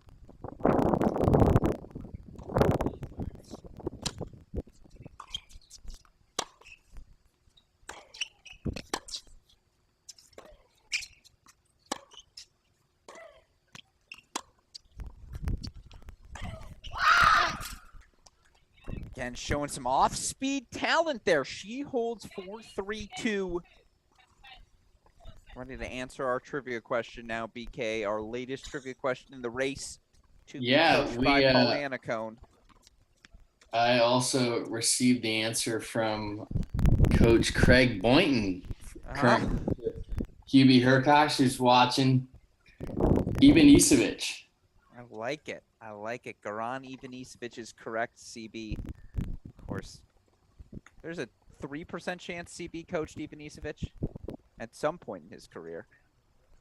My only CB story, there was an exhibition event in Miami, JC Aragone's exhibition back summer of 2020, right? And Hubie ended up playing that event. And on the Saturday morning, our producer Westoff and I, we were doing some of the tech stuff, and we had to carry all of our gear because they had a car issue at the house. It was like, bring less cars, please, if you can. We're like, okay, we can walk from the Airbnb. We're walking from the Airbnb. See this beautiful BMW flying down appropriate speed down the streets of Miami. 2 guys driving in the car. They get closer and closer. They start waving at us. I'm like, who's waving at us? It was Hubie Hurkacz and Craig Boynton waving at us as they drove by. Just didn't stop and say, you guys need a ride. Just cruised right past us, but gave us the wave at least, which I'm greatly appreciative of. And, you know, again, CB was so kind with his time with us as well. So appreciate him tuning in.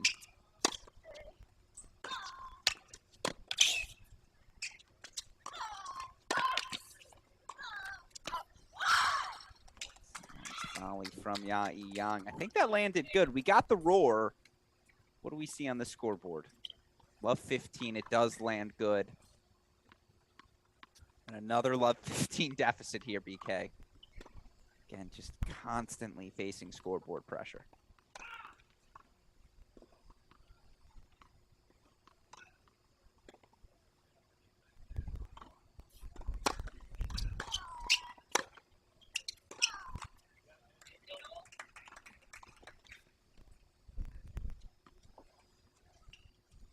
So here's the question.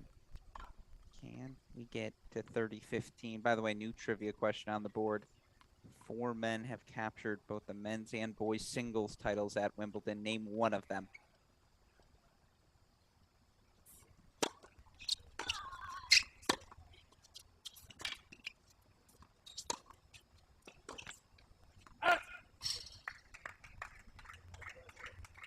This is the first lead McKenna Jones has had in a service game, Hey, Google, other than 15 love. I don't know what to do. See if she can get a smoother hold here and put a little bit more of that pressure on the Yang serve.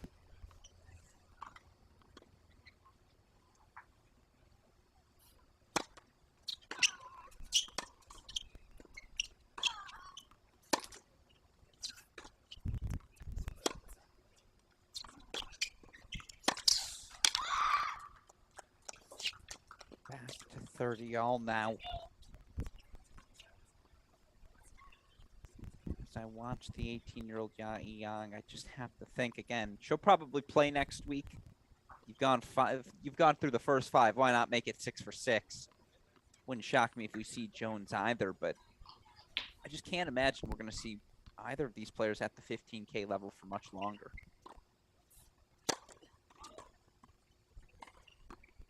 It's the beauty of this circuit. A lot of opportunities to get the wins and continue moving up the ranks.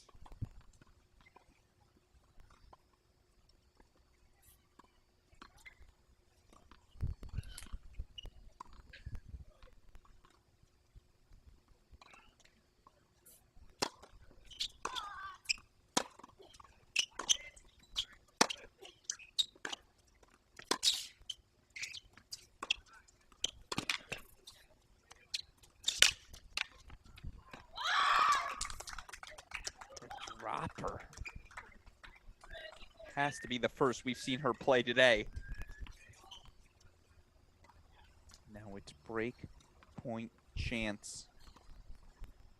Number 17. Coming up here for Yang. She's had a break point in all 3 of McKenna Jones's service games. We've played 11 deuces in the first 2 here in set 2.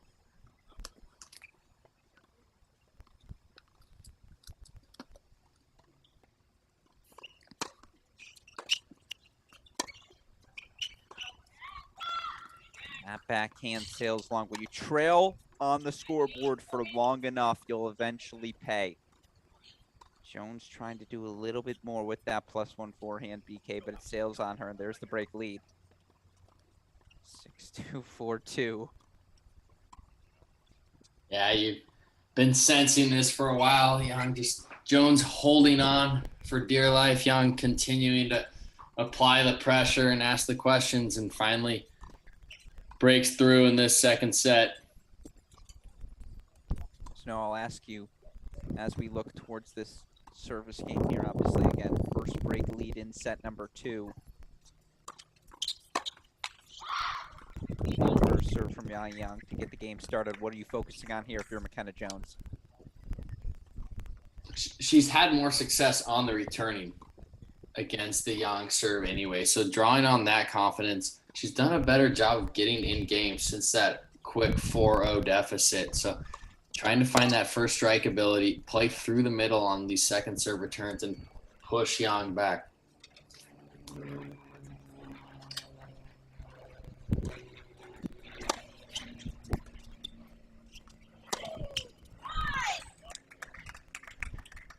Exactly what BK calls for. First return deep down the center, sets up the +1 forehand, I guess we can call it. I think that's a +1, sort of.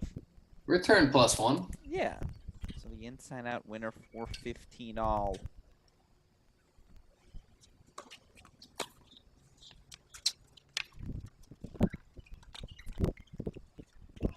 Ah, the dropper to the dropper.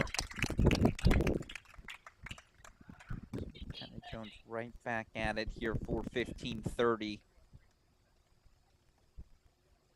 Has done exactly as Bradley Klahn suggested. Returns down the center here. Again, Jones hasn't had a break point since the 7th game of the match. She broke for 2-5 in that first set. Her 2 breaks, her only 2 games in the first.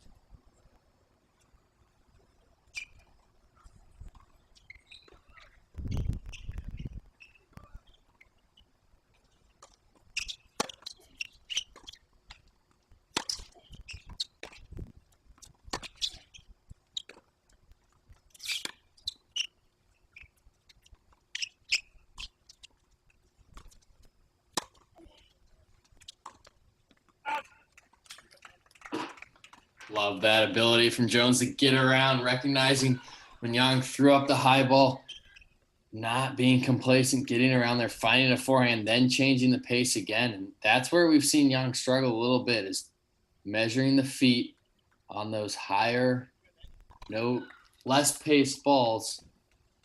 Produced the air there. It's around 2 break point chances for Jones. She struggled on serve, but if she can get this break back, just keep pace. Jones doesn't love the call. Tough for us to tell here virtually. I don't think that's where it landed. But deep more than wide, nevertheless. As we've alluded to, a chair umpire has never once changed their mind. Break point chance here. Look at a second serve. Look for her to step in. Get this return on the rise.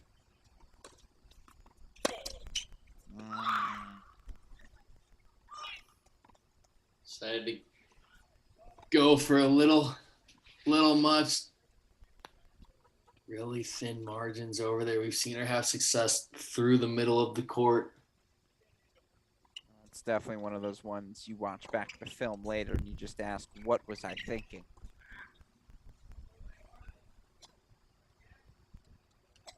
So now for the first time here in set number 2, it's a deuce point Young service game.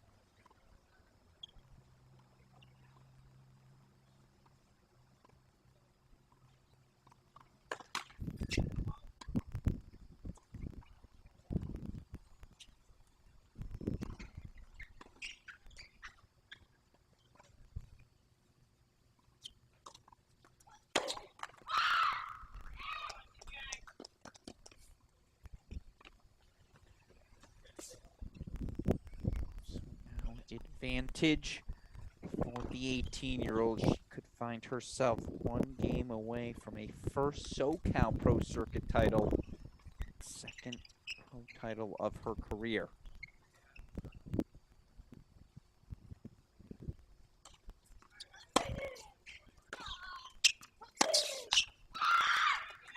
Hear the roar from Ya Yang. She senses the opportunity. 6-2, 5-2, one game away from capturing a second professional title. And again, let's pull up that Ya Yang graphic. Super producer Daniel Westoff. Look at what the 18-year-old has done over the course of this 22 season, excuse me. 30-6. Overall is Young. Entered the week 757 with her success. Will now be into the top 750 for the first time in her career. 35 matches she's played since the start of May now. No doubt we'll see her in week 6. After a 6-week pocket like that, BK, 2 weeks off? 3 weeks off? Maybe you take a month to go recuperate? What do you think the schedule looks like for her after this sort of run? I think she's earned herself a couple of weeks off. It's a fine line. You have to be careful not to take too many weeks off. You don't want to slow that momentum down. Definitely let the body calm down, recover, work through any kind of aches and pains that may have been affecting her throughout this stretch. And then it's right back to work, building on that momentum she's earned.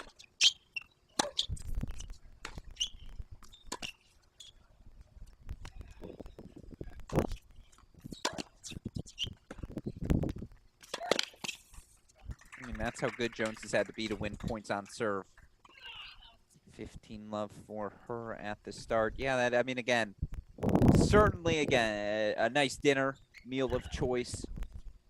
Enjoy yourself a week off. When pro players say week off, what does that mean?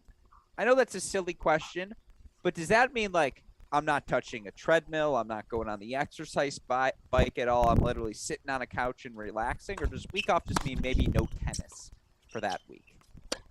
I think it means different things, strokes for different folks. But generally, it's a week off of tennis.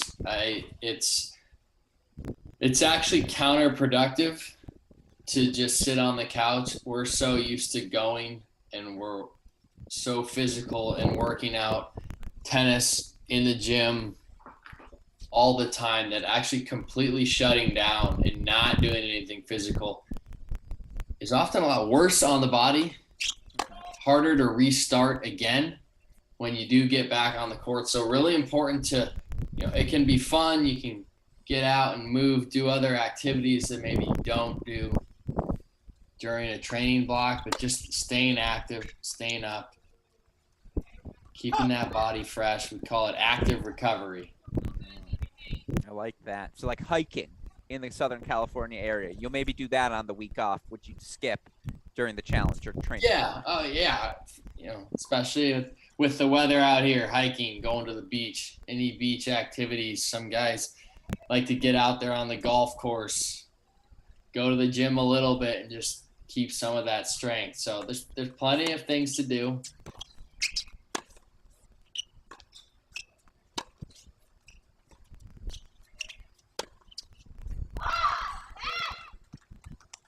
Big winner, a couple of big backhands from Yang. 30 love becomes 30 all. I'd say you golf, but I'm pretty sure the pros golf during the events anyways. That's not an off week. That's every week. Some more than others, yes. Yes. Depends on the tournament too. Yeah. I don't know. Where did they play the U.S. Open this year? That course in Boston? Whichever one it was. Yeah, in Brookline. Oh, during the tournament. During the tennis tournament. No, during the the U.S. Open, like golf. Oh yeah. Brookline or whatever it was. I'm pretty sure if you asked, some players, hey, you can go, Marty Fish in his prime, like go play around in Brooklyn on the off day, come back for the U.S. Open the next day. He'd be like, I'm in. I'll take the train. As we see, by the way, No. match point. Not at a slam. Yeah.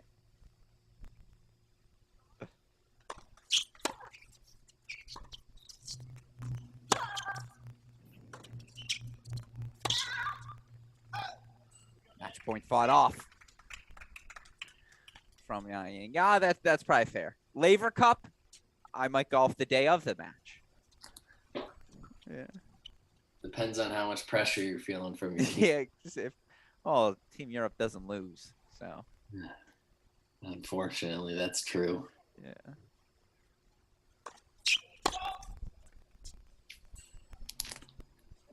Serve called good? No, serve called long.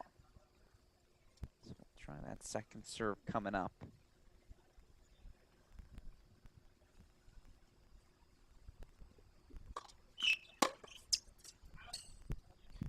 Sent long. Indeed it was. No game point chance here for McKenna Jones. You thought we were going to get out of this without another at least 3 deuces? Come on now. Have you been paying attention?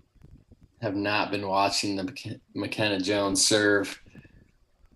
Just the continued ability to stay tough in these games. Yes, she hasn't been able to build the leads we saw earlier in the week, but continuing to fight.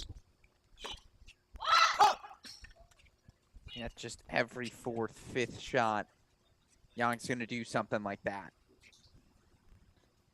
Disrupts the rhythm of an athlete like McKenna Jones. I mean, there's no doubt this match has been on the racket of Yang from the start.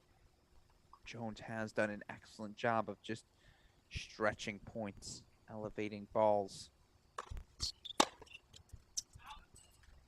into that body on the serve has been one of her adjustments here in set 2, and it's worked to some extent.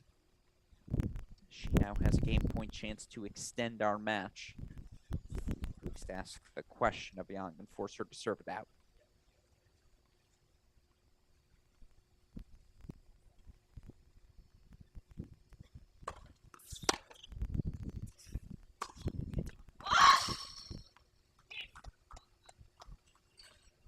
I might take her grunt moving forward. I just feel like that'd be a great addition to my game. A little intimidation there. How can you not hit the ball in an intimidating fashion after that? It's vocal. It's vocal. It's a good way of putting it. It's a visceral experience.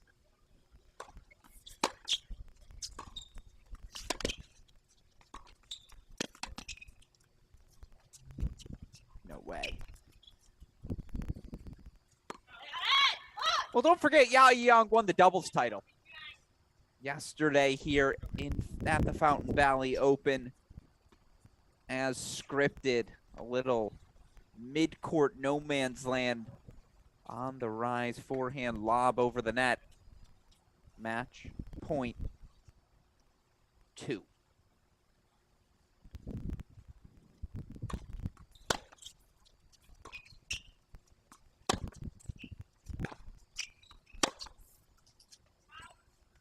Backhand goes long.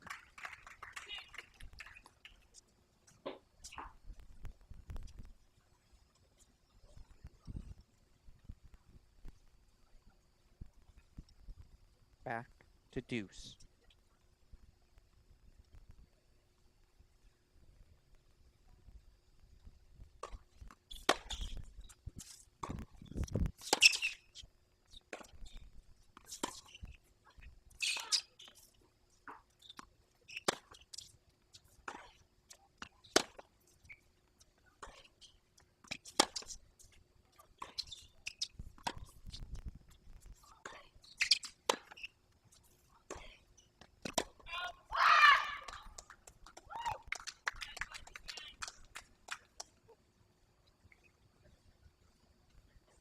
Ball sails long off the racket of McKenna Jones. Match point number 3.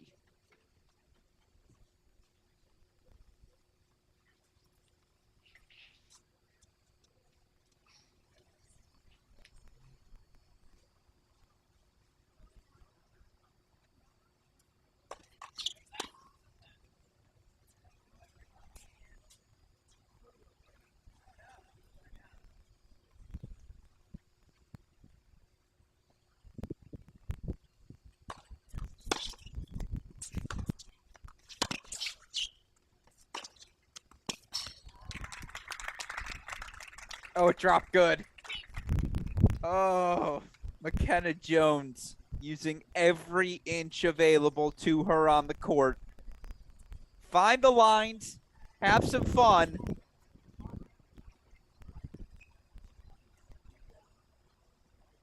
Ball was tight, BK, but ultimately called good. So we're back to deuce.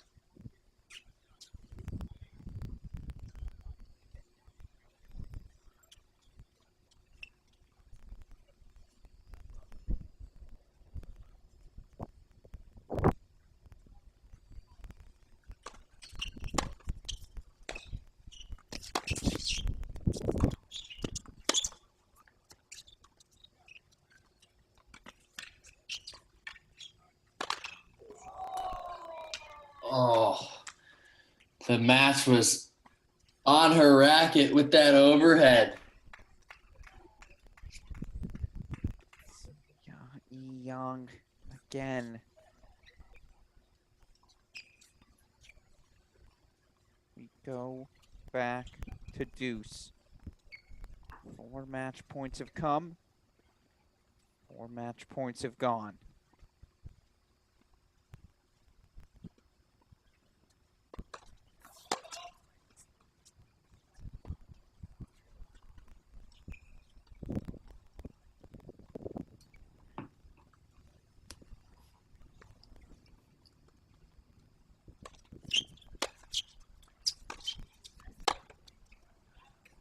All right. You're getting the Ya Young experience in the nutshell. Flashes of brilliance. Flashes that'll make you rip your hair out for those in the Young camp, but ultimately, again, credit to McKenna Jones, who's just navigated it all, kept her head down. Point after point, sticking around, and now game point chance to extend this match.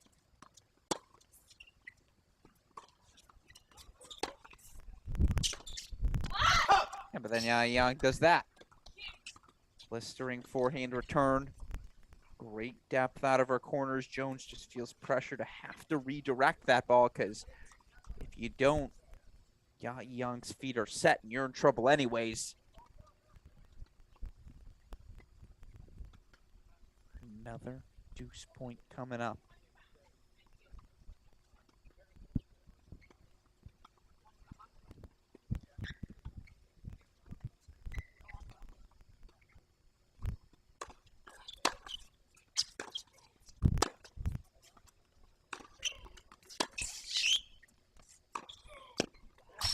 Woo. Excellent forehand change there. You can see when Jones is able to get on the offense, push Young around. Jones had her feet set there, and a screamer of a winner.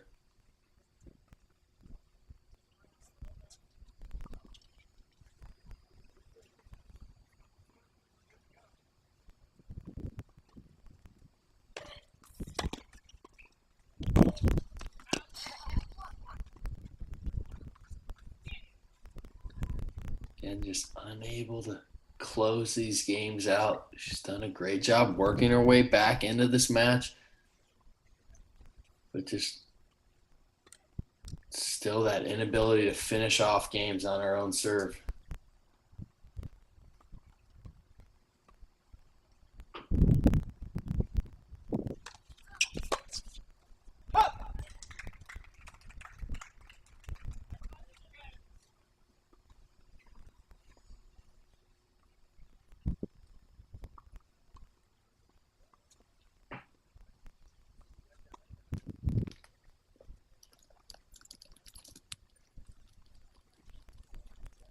Game point coming up once again.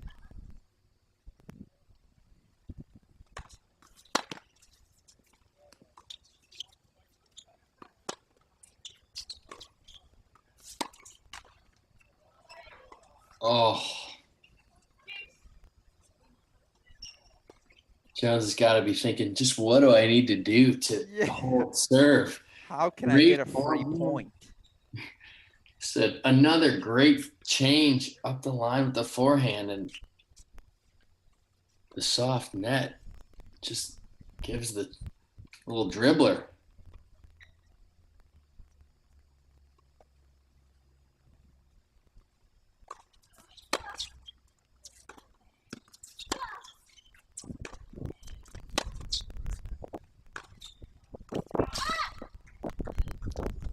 Alrighty.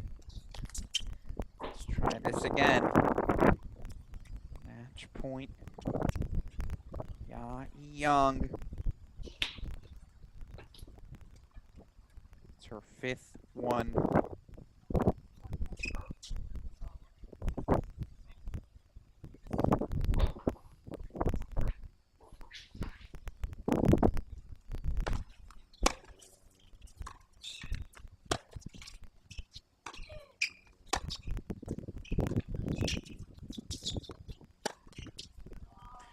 There it is. It took her 9 deuces, 5 match points in the final game. But 18-year-old Yae Yang, a crowning moment for her. Now 31-6 overall on the year, and she earns her second ITF Pro Circuit title of the season. 6-2, 6-2, a match far closer than that scoreboard indicates. Bradley Klahn, your reaction to the 18-year-old's title? Yeah, I think Yang did a phenomenal job with that start. She came out absolutely blitzing the ball, got off that early 4-0 lead before Jones could even really get herself into the match and recognize what was going on. Thought McKenna Jones did a really nice job changing it up, finding ways to get in the points and extend rallies. Once she was able to do that, she started making inroads, especially on the Yang serve, but just that inability to hold serve gave Yang a lot of freedom to keep going after her shots, and you could see the power display from her. No, I mean, Yae Yang was fantastic. Just at so many. Now, was it always strung together consecutively? Absolutely not. But you see the pockets of brilliance from the 18-year-old, the power tennis she's capable of playing, the different speeds she's capable of producing.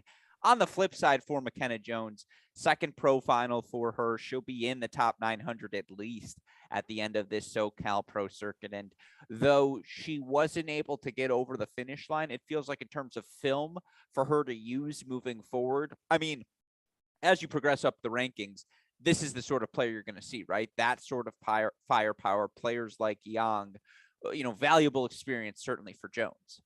Certainly, there's a lot for her to build on. She came through the qualifying. She's had a great run through this SoCal circuit. Let's not forget, playing those extra 2 matches has an effect on the body. That's 2 matches that Yang didn't have to play. Jones moved through the draw nicely, but you don't know if maybe that had played a factor in, but she's into the main draw next week. She gets another opportunity in Lakewood to get right back at it and build on these lessons that she's learned. Yeah, no, again, I thought it was a great fight today from McKenna Jones, but in the end, 18-year-old Yang, a player to watch, one of the rising stars, certainly at the ITF level on the WTA Tour. But with that said, week 5 in the books, and we talk about it all the time. This SoCal Pro Circuit providing opportunities for those aspiring players with, whether it be at the junior level, whether it be the young pros, whether it be those current college players trying to get some pro opportunities. And, to have a 19 and 18-year-old win the Pro Circuit singles titles on week 5, that's what this USTA Pro Circuit is all about. So with all of that said, that'll do it for our coverage of week number 5. A massive thank you to you, Bradley Klahn. Always helps to have a top 100 player's eyes to, and expertise to utilize throughout the course of these broadcasts. Certainly made it a better experience for everyone viewing at home. Of course, a massive shout out to all the sponsors, whether it be the Klieg's, the Krables, Wilson, ITF, USTA, SoCal Tennis Foundation, the Bryan brothers, everyone who has supported these events and helped made them possible. And then, of course, a shout out to our super producer, Daniel Westoff, who makes all of our coverage possible here at Cracked Rackets. With that said, for the fantastic Bradley Klahn, our super producer, Daniel Westoff, and all of us here covering the 2022 SoCal Pro Circuit, I am Alex Gruskin. That'll do it for this week's coverage, but we'll see you all next Saturday. Thank you, everyone, for tuning in.